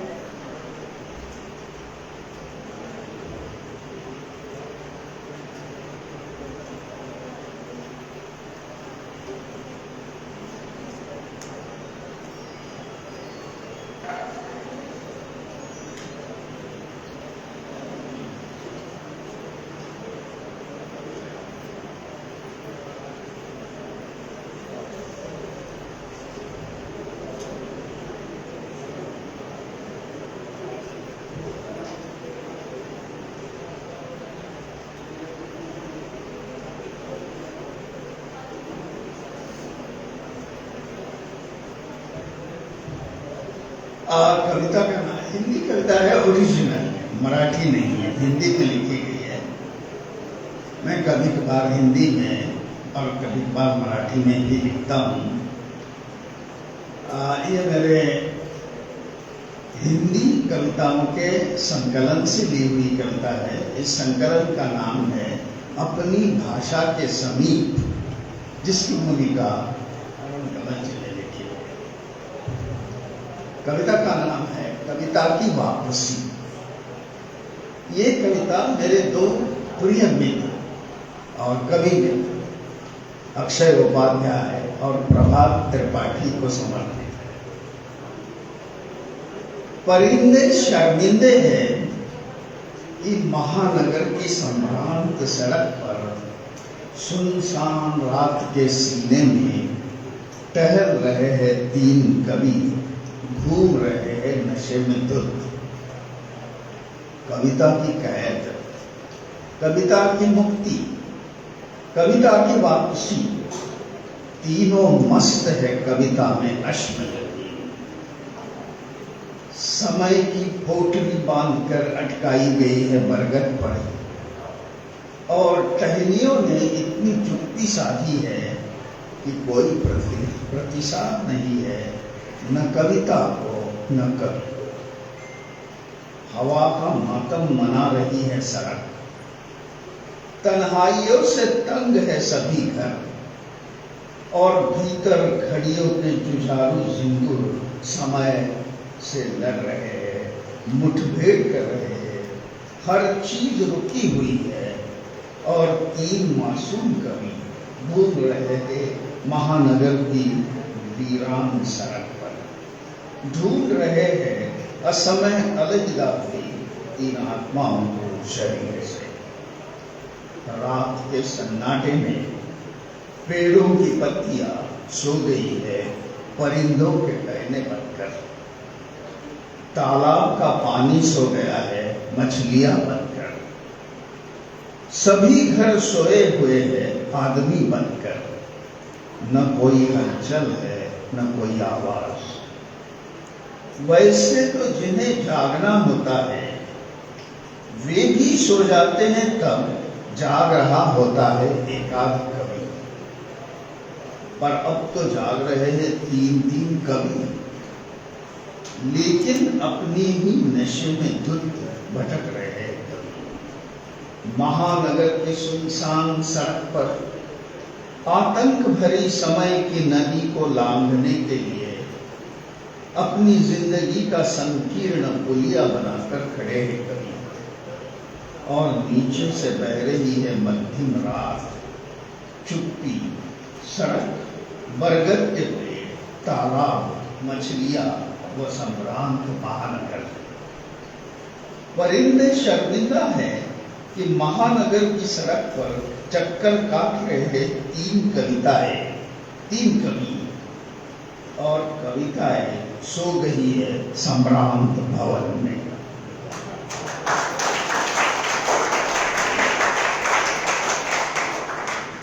और एक अंतिम कविता है।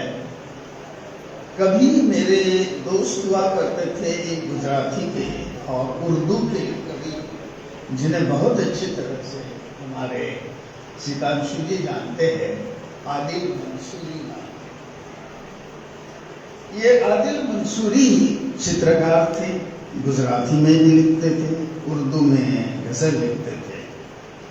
ये कविता है जब गुजरात के दंगे हुए थे, तब एक मैंने सीरीज ऑफ पोएम, जिसमें से एक कविता आदिल के लिए है, एक कविता मेरे प्रिय उर्दू कवि मोहम्मद अलवी के लिए, लेकिन मैं अभी पढ़ रहा हूं आदिल मंसूरी के लिए। आदिल जी, आप कहाँ हैं और कैसे हैं? रंगों के तरंगों पर लहराने वाला आपका दिल, शब्दों की आपाधापी से महसूस कर रह जाने वाला आपका मन, और आपकी बेबाक मुखालिफत, आपकी दुनिया अब भी क्या वैसी ही साबुत है। आदिल जी, कितनी आसानी से आपने अपने शहर को अलविदा किया, चले गए सात समंदर पार की फरेबी दुनिया में। मेरे भी गांव से एक सूफी शायर आया था इसी तरह, करीब 3 सदियों पहले आपके शहर में, यानी अहमदाबाद में, और वहीं पर हो गया था अल्लाह को प्यारा। आदिल जी, मैं वली की दफनी की बात कर रहा हूं, जिसकी कब्र को उखाड़ कर सत्ता के ज़िरह बख्तर पहने शैतानों ने, पता है ना, क्या अब भी आपके हाथ में ब्रश है?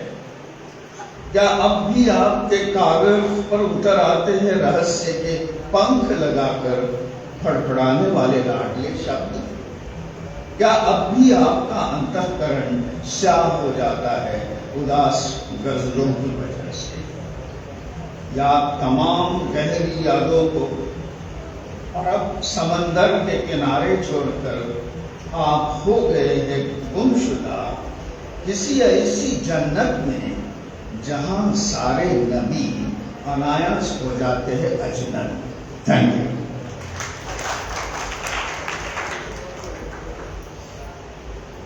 धन्यवाद सर। आपने मशहूर शायर आदिल मंसूरी जी के लिए कविताएं पढ़ी, तो हमें वो शेर याद आ गए जिनको हम सुनाकर अपने महिला साथियों के संवेदनाएं लेते रहे, उगाहते रहे। कोई खुदकुशी की तरफ चल दिया, उदासी की मेहनत किनारे लगी, या फिर किस तरह जमा कीजिए अब अपने आप को, कागज बिखर रहे हैं पुरानी किताब के। साथियों, हमारे गुजराती के कवि सितांशु एस चंद्र जी अगले कवि हैं। 1987 में साहित्य अकादमी पुरस्कार मिला जटायु कविता संग्रह पर, और अपनी भाषा के और अपनी तरह के विलक्षण कवि हैं। इससे अधिक अगर मैं कुछ कहता हूँ तो आप जान जाएंगे कि मैं गुजराती भाषा के बारे में बहुत कम जानता हूँ, और आप मेरे अज्ञान पर खुश होंगे। तो इससे बेहतर होगा कि मैं सितांशु एस चंद्र जी का बहुत ही आदर के साथ, सम्मान के साथ स्वागत करूं। आप भी स्वागत करें। मैं आमंत्रित करता हूँ सुधांशु जी को, वे आएँ और अपनी कविताओं का पाठ करें।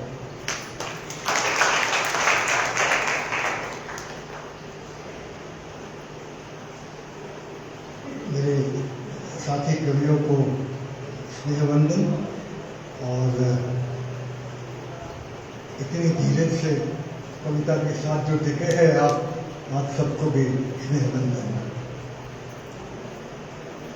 केदार जी को अच्छी लगी थी ऐसी एक कविता, इसका हिंदी अनुवाद है तो वो मैं पढ़ूंगा। उसका शीर्षक है हाँ, यानी यस, हाँ। मैंने कहा हाँ, अंडे फोड़कर पखेरु बाहर आ गए। भोर का केसरी सूरज केवड़े की डाल से झांका। जड़ से सटी हुई काली चिकनी मिट्टी उघड़ते हरे रंग की कोपलों का रूप धारण कर वृक्ष के इस ओर आ पहुंची। इतना मैं फिर से पढ़ता हूं। मैंने कहा हाँ, अंडे फोड़कर पखेरु बाहर आ गए। भोर का केसरी सूरज केवड़े की डाल से झांका।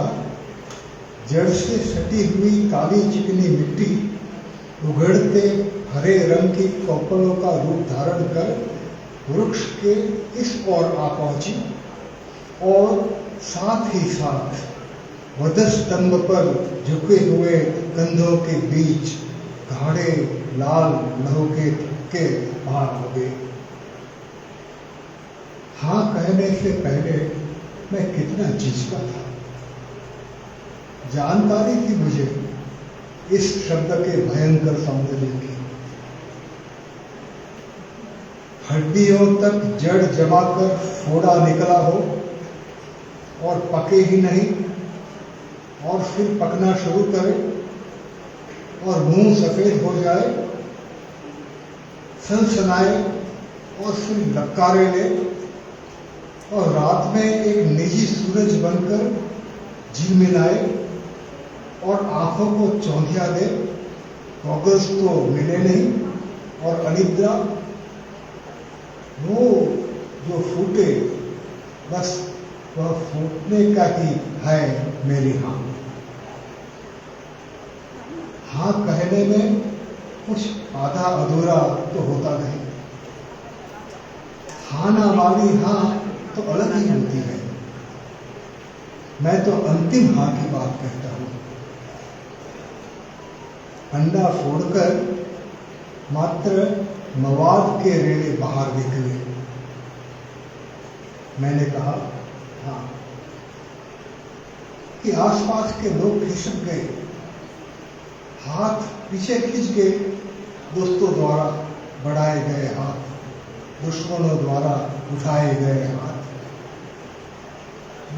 बहुत बड़ी कीमत चुकानी पड़ती है हाँ की इस हाना के प्रदेश में। ज्ञान के अगणित नगरों की हारमालाओं का मैं राही।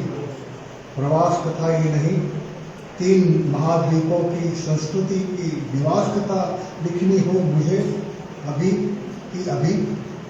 तब ऐसा कुछ हुआ कि शहर की सरहद में लगी तख्ती में पढ़ा। आशा है नडियाद नगर में आपको सुख सुविधाएं मिली हो, पुनः पधारिए। इसी तख्ती की दूसरी ओर जाकर मैंने देखा, मुझे था कि उधर जैसा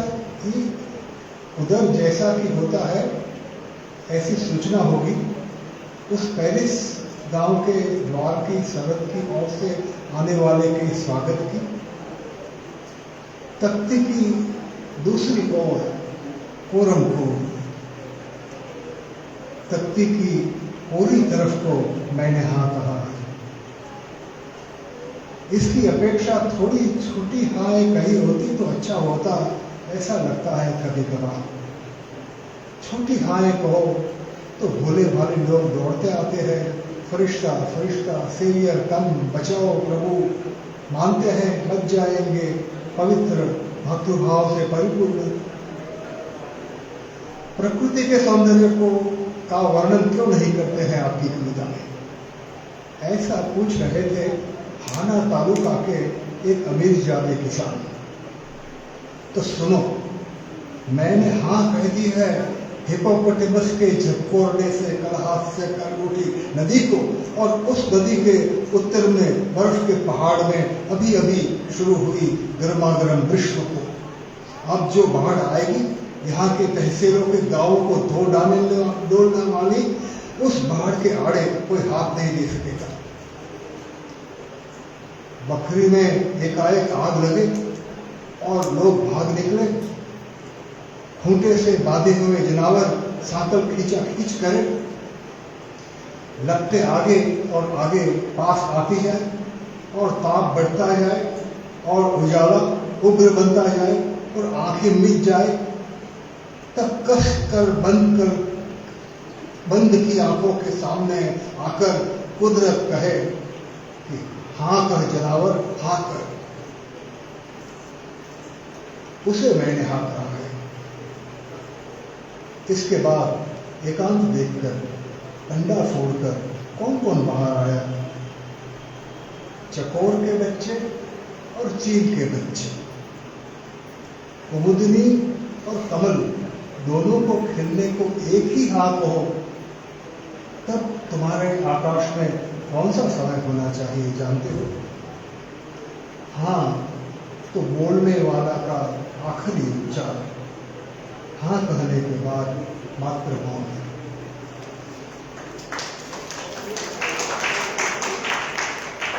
सर कुछ कविताएं और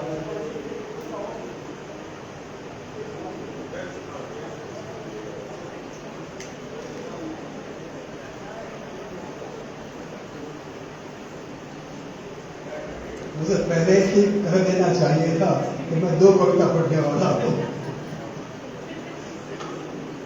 जैसे मित्र कहते हैं खैर, हिंदी वाले मित्र खैर शब्द का अच्छा उपयोग करते हैं। ये गंगा, एक तो पहली कविता पढ़ी तो केदार जी को पसंद आई थी, उसकी स्मृति में पढ़ी, और दूसरी जो कविता है नया अंक आया है तोरानंद शाही जी का, साखी का, उसमें है और गंगा तट पर अब है। मैं तो बड़ौदा से आ रहा हूँ, और हमारे वहाँ भी एक नदी है, उसे विश्वामित्री कहते हैं। बेचारे विश्व को भी नहीं जानती है और मैत्री को भी नहीं जानती है, लेकिन हम उसे विश्वामित्री कहते हैं। और सुख भी हम कई सालों पहले उसको हमने मार डाली है, फिर भी वहाँ पड़ी है शब्द जैसी थोड़ी थोड़ी बहती हुई। तो ये विश्वामित्री में एक दूसरी चीज़ है कि उसमें क्रोकोडाइल्स बहुत होते हैं, मगरमच्छ बहुत होते हैं, और उसके तट पर ऐसे नोटिस भी होती है कि यहाँ मगरमच्छ बहुत है, अंदर मत जाओ, पानी आती। तो मगरमच्छ और ये मरी हुई सी नदी मुझे बहुत पीड़ा देती है और रोष देती है, क्रोध देती है। तो ये पीड़ा और क्रोध का काव्य है विश्वामित्री के मगरमच्छ। मगरमच्छों को मरना न देना नदी, तुम्हारे जल को जीवित रखने का अब और कोई उपाय नहीं बचा है। मगरमच्छों को मरना मत देना नदी, तुम्हारे जल को जीवित रखने का अब और कोई उपाय नहीं बचा है। मदमाती मादा मगरों के कानों में कहियो कि हो सके उतने अधिक अंडे दे फलदाई। तुम्हारे चाहे तुम्हारे तटों पर कीचड़ कितना ही जहरीला हो, जोश भरे नर मगरों को कर दृष्टिबद्ध कह जा रे नदी की आंखें रखे कोरी और कातिल। यह भी ठीक हुआ कि मार खा खा कर भूल गए हैं मगरमच्छ रोना, उनके आंसू पहुंच गए हैं तेरे किनारों को अस्त व्यस्त करके। ओ मरणासन्न नदी कि अगर यम का भैंसा आए तुम्हें ले जाने के इरादे से, यम का भैंसा आए तुझे ले जाने के इरादे से, तो तुरंत तेरे तट पर उसने जो अपने अगले पांव रोक रखे हैं उससे झपट लेना। अपना सशक्त जबड़ा तीव्र गति से फाड़ उसमें अपने दांतों को गहरा गड़ा देना। उसे रोके रखना, असंयमी बने यम के आज इस अविचारी पैसे को रोके रखना, उससे अपने तट पर कि नुकसान न पहुंचे तेरी सखियों को, उस जम्बुआ को, घाघर को, दो छोटी नदी है इसमें, उस जम्बुआ को, घाघर को और उपरवास पावागढ़ की रुंझुन करती झरनियों को। मुझे मालूम है कि तुम कोई गंगा, नर्मदा या ब्रह्मपुत्र नहीं हो, वो मेरी छोटी सी नदी। आज तुम्हारा दिमाग चकरा गया है इस बेतहाशा बारिश में और घुसकर बैठ गए हैं तेरे चरण कलाली से कल्याण नगर, सिद्धार्थ बंगलो से सेंट्रल जेल, कोठी कचहरी से संग्रहालयों के पिंजरों तक तेरा बोराया पानी। कोई बात नहीं, समझदार न बनना, हो सके तो पागल बनकर ही मरना। समझदारों पर अब किसी को भरोसा नहीं रहा, क्योंकि समझदारी खुद एक गिरगिट बन घूम रही है। उधार पानी से पूछो हमारी अलग अलग रंगों की मेड़ों पर। पागल बनकर ही जिंदा रहना अब यही एक रीत रह गई है जीने की। पागल बनकर ही प्रेम करना अब यही एक रीति बन गई है प्रेम करने की। तुम्हारे इन दोनों किनारे पर बाकी कुछ प्रेम के अभाव में बोरा गया। विश्वामित्री, कुछ प्रेमांश पागल होते, कुछ पागल प्रेम रहित। इसलिए यह भी देखना वो नदी कि तेरी बाढ़ में बहकर बड़ोदरा शहर की गलियों में रास्ता भूल गए तेरे मगरों के अबोध बच्चे को, उन्हें अपने कोमल दृढ़ हाथों में थाम उन्हें फिर एक बार तेरे प्रवाह में छोड़ने को जो आए हैं, वह भी वडोदरा निवासी ही है। विश्वामित्र, तीन को पहचानो तुम नदी, बड़प्पन वाले कुछ वडोदरियों को जो तुझे तेरे मरकहे मगरों को और सरापा चढ़ी मीठी बाढ़ के पानी वाली जो तू है ऐसी तुझको भी चाहते हैं। और पहचान उन्हें भी तो जबरन तुम्हारे पानी को जहर पिलाया है, जिन्होंने ये पेय पदार्थ बनाने के परवाने बनाए हैं कोठी कचहरी और खंडेराव मार्केट से। और देखना, हमें पहचानने में कतई भूल न करना। तेरे पुल पर खड़े होकर मगरों को, गंदगी को और मृतकों को एक तमाशाबीन की तरह टुकुर टुकुर जो ताकते हैं। काली कलकी, गैर जिम्मेदारी और लाल सिर्फ लालच से रक्त रंजित बना यह शहर तुझे अधुआ तो कर चुका है, पर बलात्कार के बाद हत्या करने की इनको आदत पड़ गई है। ऐसे सभी तुम्हें जिंदा नहीं छोड़ेंगे नदी, सभी को पहचानना। कोई तुझे मारना चाहे कभी भी तुम नहीं मरना और न मरने देना अपने मगर बच्चों को। अपने अंडे खाने आने वाले जानवरों को धारदार दंतमंती वाले जबड़े खोल तेरी माला मगरे किनारों की तरफ दौड़ाती है और उसी जबड़े के को कोमलता से खोल अपने नवजात शिशुओं को उसे पकड़ती है और तेरी गोद में खेलने के लिए छोड़ देती है, फिर लौटती है। मैं भी जिस कलम से पीड़ा और के प्रकोप से भरे शब्द लिखता हूँ, उसी कलम से यह विनय पत्रिका तेरे पास ले आया हूँ आज। बिना ढक्कन की कलम बिना ढक्कन की कलम लेकर तेरे किनारे पर रहता एक कवि तुझे कहता है, जीवित रहने के लिए, नदी के रूप में रहने की तेरी वाजिब शर्त के लिए विश्वामित्री अपने मगर बच्चों को मरने न देना।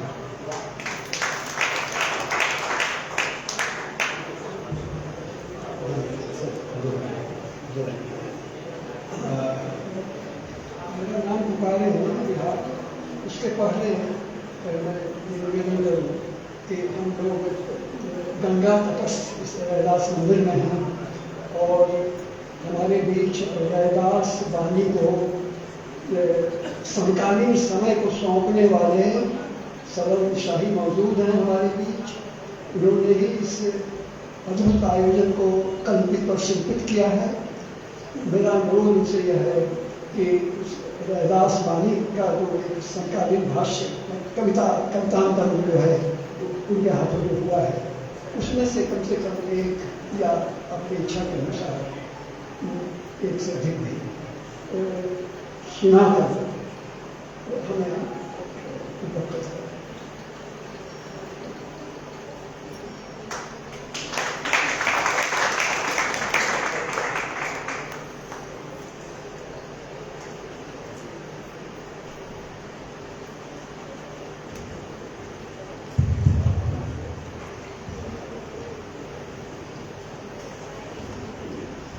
बिना किसी भूमिका के मैं अध्यक्षीय आदेश का पालन करता हूँ।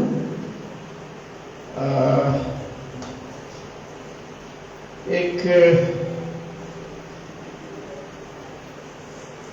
रॉबर्ट ब्लाई नाम का एक कवि है जिसने कबीर की कविताओं का अनुवाद किया और कबीर की कविताओं के अनुवाद के बाद 40-44 कविताएं अनुवाद की हैं।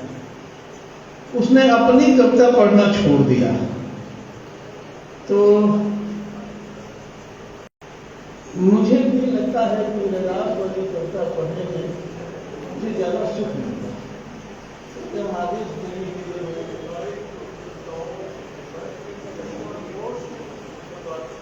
अच्छा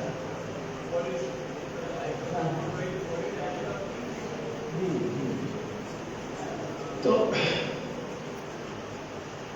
जिस कविता से इस किताब का शीर्षक बना है वही कविता मैं पढ़ता हूं। मेरे राम का रंग मजीठ है,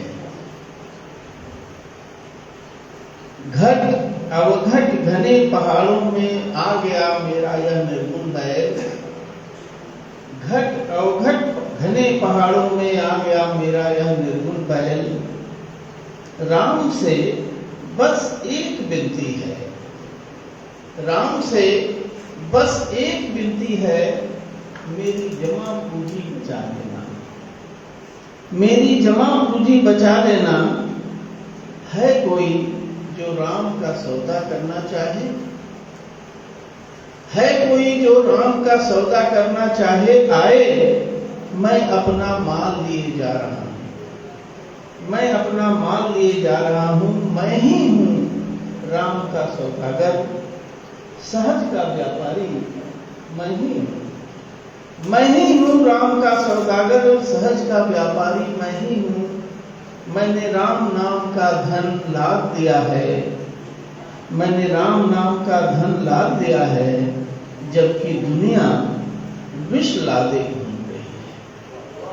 मैंने राम नाम का धन लाद दिया है, जबकि दुनिया विष लादे घूम रही है। यहाँ और वहाँ के ज्ञानी जनों, यहाँ और वहाँ के पंडितों, जो भी ऊल जुलूल मन में आए लिख लो। यहाँ और वहाँ के पंडितों, जो भी ऊल जुलूल मन में आए लिख लो। मैंने त्याग दिया है सारा जंजाल, मुझे नहीं लगेगा यमदंड। कुसुम के रंग जैसा है यह संसार, रैदास चमार कहता है मेरे राम का रंग मजीठ है, मजीठ। धन्यवाद।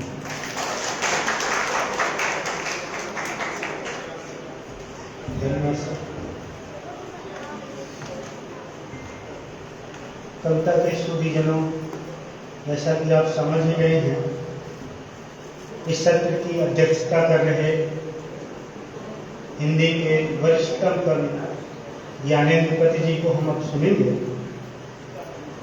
साथियों, लगभग 100 साल पहले छायावाद आंदोलन, कविता आंदोलन के साथ साथ निराला का एक प्रयास आगे बढ़ा था मुक्त कविता का। अगर यह मान लिया जाए कि मुक्त कविता का कोई स्वतंत्र आंदोलन हिंदी में खड़ा हुआ होता तो 21वीं सदी में उस कविता की भाषा की जो परिणति होती वो ज्ञानेंद्र पद की कविता की भाषा की परिणति में होती, ऐसा मैं महसूस करता हूँ। इसी बिना पर आप कह सकते हैं कि अपने समकालीन कवियों के बीच वह इतने विलक्षण हैं, कविता भाषा के स्तर पर इतने अलग है कि आप उन्हें दुस्साहसी शब्द निर्माता भी कह दें तो कुछ अनुचित नहीं होगा। अपनी कविता में कहते हैं, खेसारी दाल की तरह निंदित, खेसारी दाल की तरह निंदित उखाड़ कर फेंक दिया जाऊंगा भारतीय कविता के क्षेत्र से। जो कोई भी हिंदी कविता की सामान्य समझ भी रखता है वह इस आत्मकथन से अस्वीकृति जाहिर कर देगा, क्योंकि वह खेसारी दाल की तरह नहीं, दूधी घास की तरह है। जब जब भाषा की सांस फूलने लगेगी हमें उन कविताओं की आवश्यकता पड़ेगी। दूसरी बात मैं कह दूं कि यह सामान्यतः नहीं होता है या किसी किसी कवि के साथ होता है, जिसे मैं दावे के रूप में प्रस्तुत करना चाहता हूं कि हमारी पीढ़ी में बहुत बड़ी आबादी ऐसी है जो ज्ञानेंद्र पद का नाम न भी जानती हो तो चेतना पारिक का नाम जानती है। यह हमारी पीढ़ी की समस्या है, लेकिन एक कवि के लिए ये उपलब्धि है। वह कवि के परिचय के बाहर निकल गई कविता है। हाँ, मतलब मैं उनके परिचय में कुछ वाक्य पढ़ूंगा।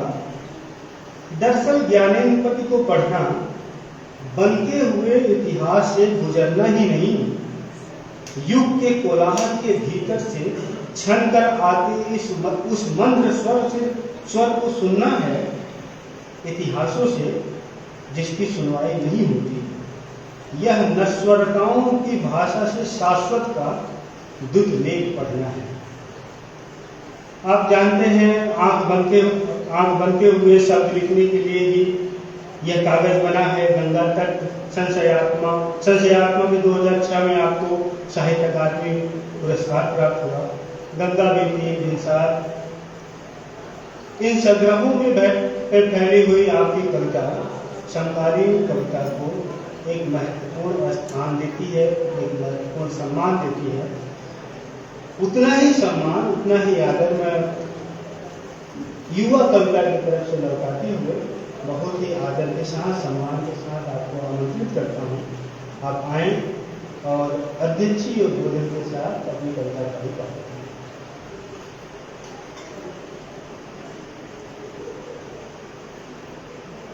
काव्य पाठ अपना करने से पहले एक बार पुनः मैं अनुरोध करता हूँ श्री अरुणाचल जी से कि अगर संभव हो तो अपनी स्मृति से कविता की कुछ पंक्तियाँ सुना दीजिए, चाहे मलयालम में, और जिससे कि यह जो एक भारतीय कविता का जो स्वरूप हम चाहते हैं कि यहाँ हमारी आंखों के सामने प्रत्यक्ष हो, वह एक संपूर्णता के लिए हमारे कविमित्र की किताब का नाम है, तो उसी के नजरिए से एक संपूर्णता के लिए यह अनुरोध है। और उसके बाद मैं अपनी कविता पढ़ूंगा। आइए अरुणाचल।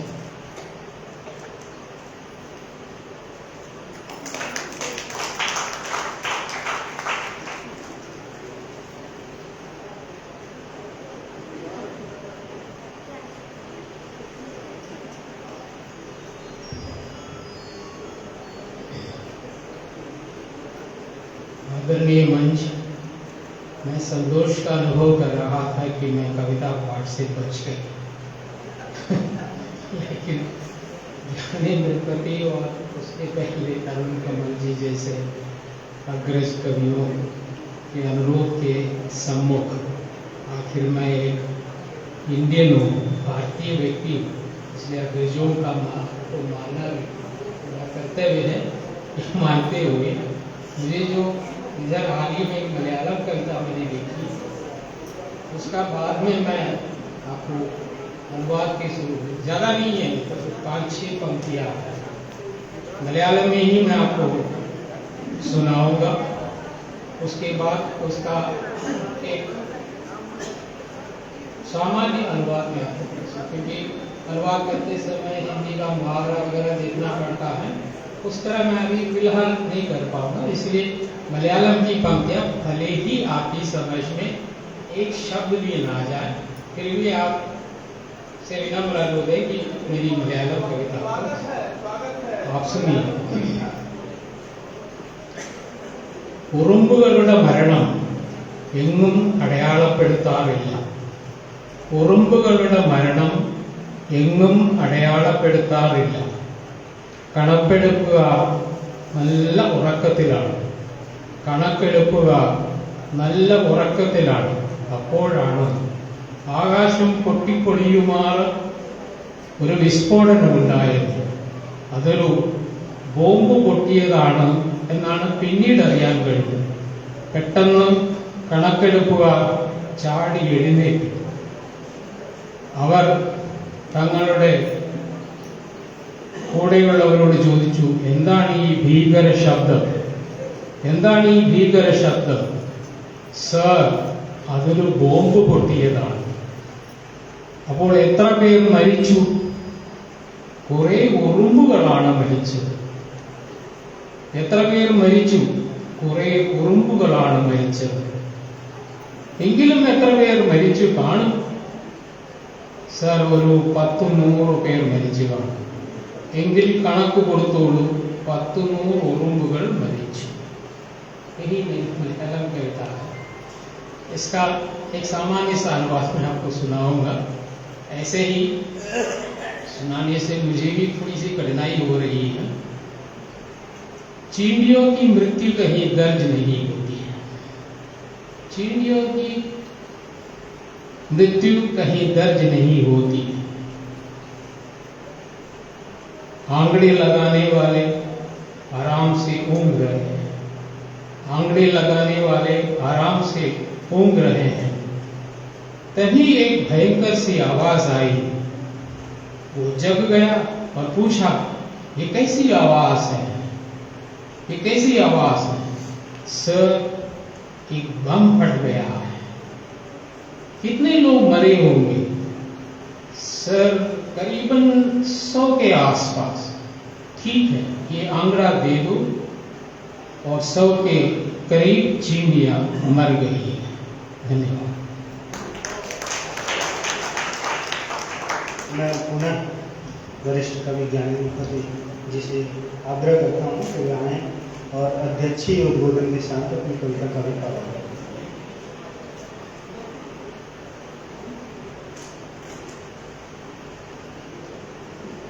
अध्यक्षीय उद्बोधन के लिए तो केवल धन्यवाद मुझे अर्पित करना है अपने सभी साथी कवि मित्रों को भी और आप सभी को, जिन्होंने कि इतना उत्कर्ण होकर ये काव्य पाठ सुना है और ये कवि समागम है तो उसको संभव किया है अपनी उत्कर्णता से, अपनी अवधानता से। तो एक कविता मुझे सुनानी है, वो सुनाता हूँ। इसका शीर्षक है ऋणबोध ऋणशोध। तुम्हारे एक पुरा पूर्वज ने कहा, धरती ऋणी हूं तुम्हारा और हूं क्षमा प्राप्त। ऋण की धारण करती हो मुझको सर्वसहे, क्षमा प्रार्थी तुम्हें खोदने खनने रौंदने के लिए कि जिसके बिना चल नहीं सकता जीवन, तो तुम्हारा ही तो दिया है। तुम्हारे एक पूरा पूर्वज ने कहा, धरती ऋणी हूं तुम्हारा और हूं क्षमा प्रार्थी। ऋण की धारण करती हो मुझको सर्वसहे, क्षमा प्रार्थी तुम्हें खोदने खनने रौंदने के लिए कि जिसके बिना चल नहीं सकता जीवन, तो तुम्हारा ही तो दिया है। तुम्हारे एक पूरा पूर्वज ने कहा, आकाश ऋणी हो तुम्हारा कि वायु को संचरित होने देते हो, कि प्राण वायु के साथ समा जाते हो अंदर, कि माथा उठाने देते हो, कि घेरे हुए हो धरती को हर तरफ से निर्भार भुजपाश में, कि धारण किए हुए हो उसे अपने वर्धिष्णु वक्ष में साहस। तुम्हारे एक पुरा पूर्वज ने कहा, आकाश ऋणी हूं तुम्हारा, कि वायु को संचरित होने देते हो, कि प्राण वायु के साथ समा जाते हो अंदर, कि माथा उठाने देते हो, कि घेरे हुए हो धरती को हर तरफ से निर्भार भुजपाश में, कि धारण किए हुए हो उसे अपने वर्धिष्णु वक्ष में सहास। तुम्हारे एक पुरा पूर्वज ने कहा, राजन मुकुट उतार कर पांव तले विषी धरती पर टेको माथा, क्योंकि प्रकृति का ऋण बोध ही ऋण शोध है। और सुनो, पहले सूर्य और मेरे बीच से परे हटो।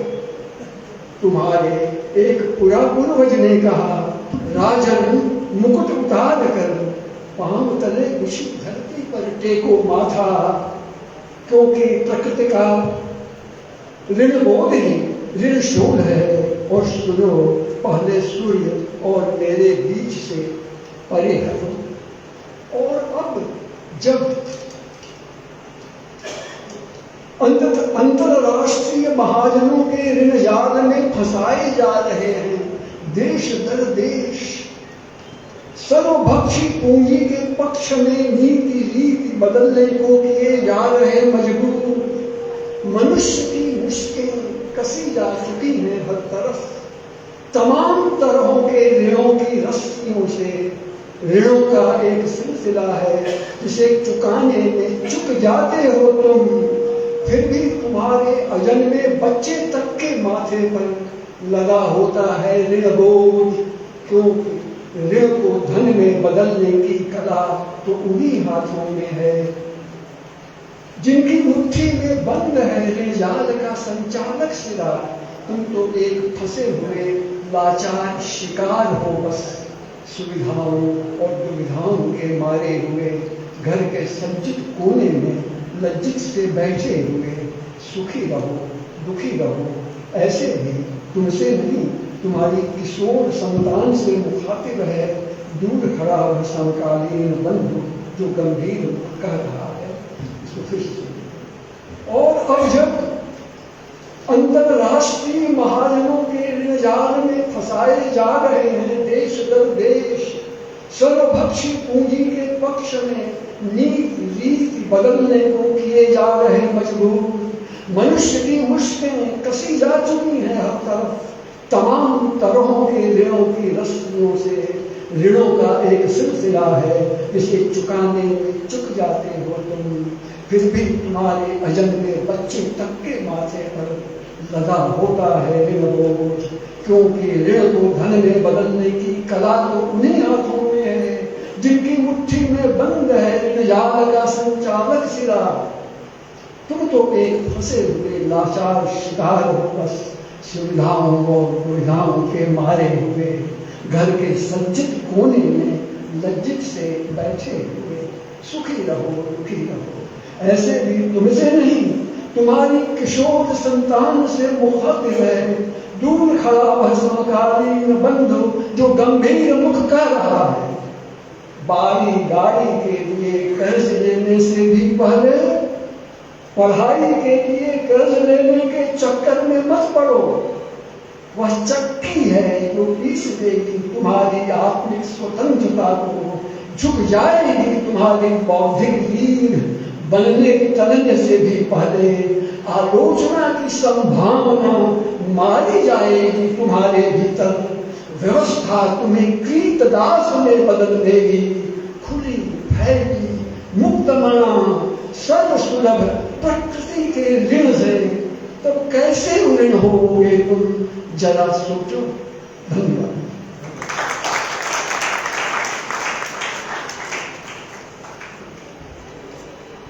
धन्यवाद सर। कविता पाठ का यह कार्यक्रम यहीं पर समाप्त होता है, लेकिन अभी मंच पर बैठे रहें तब समाप्ति और धन्यवाद ज्ञापन के लिए मैं भोजपुरी के कवि और हिंदी के प्राध्यापक प्रकाश उदय जी को आमंत्रित करता हूँ कि धन्यवाद ज्ञापन करें।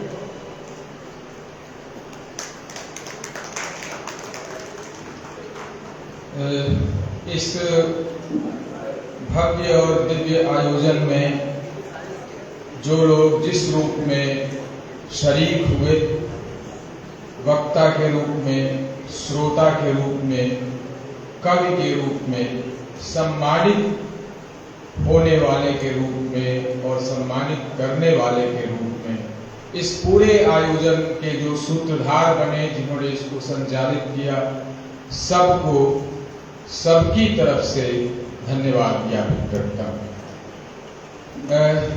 और इस पूरे आयोजन को जो हम लोगों ने बहुत ध्यान से सुना, हमारे शहर के हम सबके मित्र अशोक पाठक जी नहीं रहे और वे उन्हें नेपथ्य के नायक के रूप में उमेश जी ने याद किया फेसबुक पर।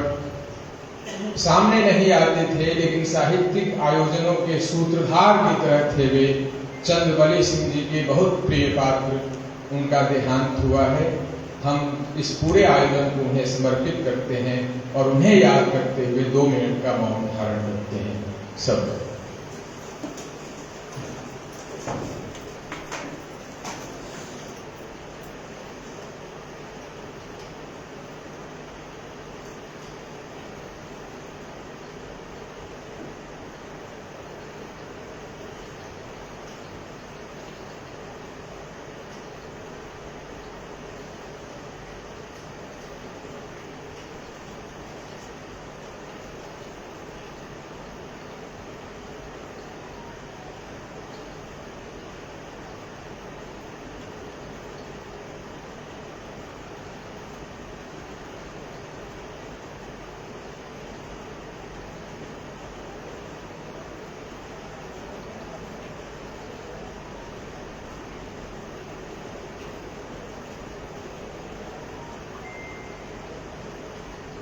धन्यवाद।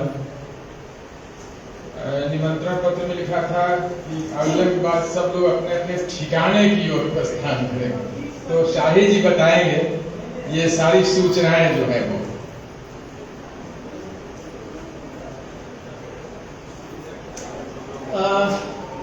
इसके बाद एक बहुत खूबसूरत संगीत संध्या होने वाली है और बहुत थोड़ी देर की।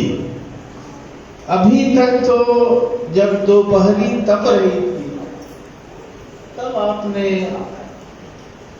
ये इस सभागार में आप बने रहे, तो अब शाम हो गई है, सामने गंगा भी सुहानी लग रही है, तो गुजारिश है, प्रार्थना है, निवेदन है कि 1.5 घंटे की संक्षिप्त जो संगीत संध्या है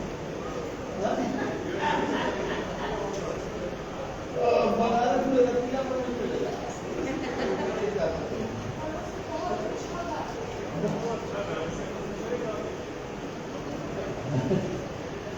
तो और उसके तुरंत बाद फिर हम लोग निकल जाएंगे। तो सब बस चाय आ रही है, आपके पास पहुंचेगी, आप जहाँ हैं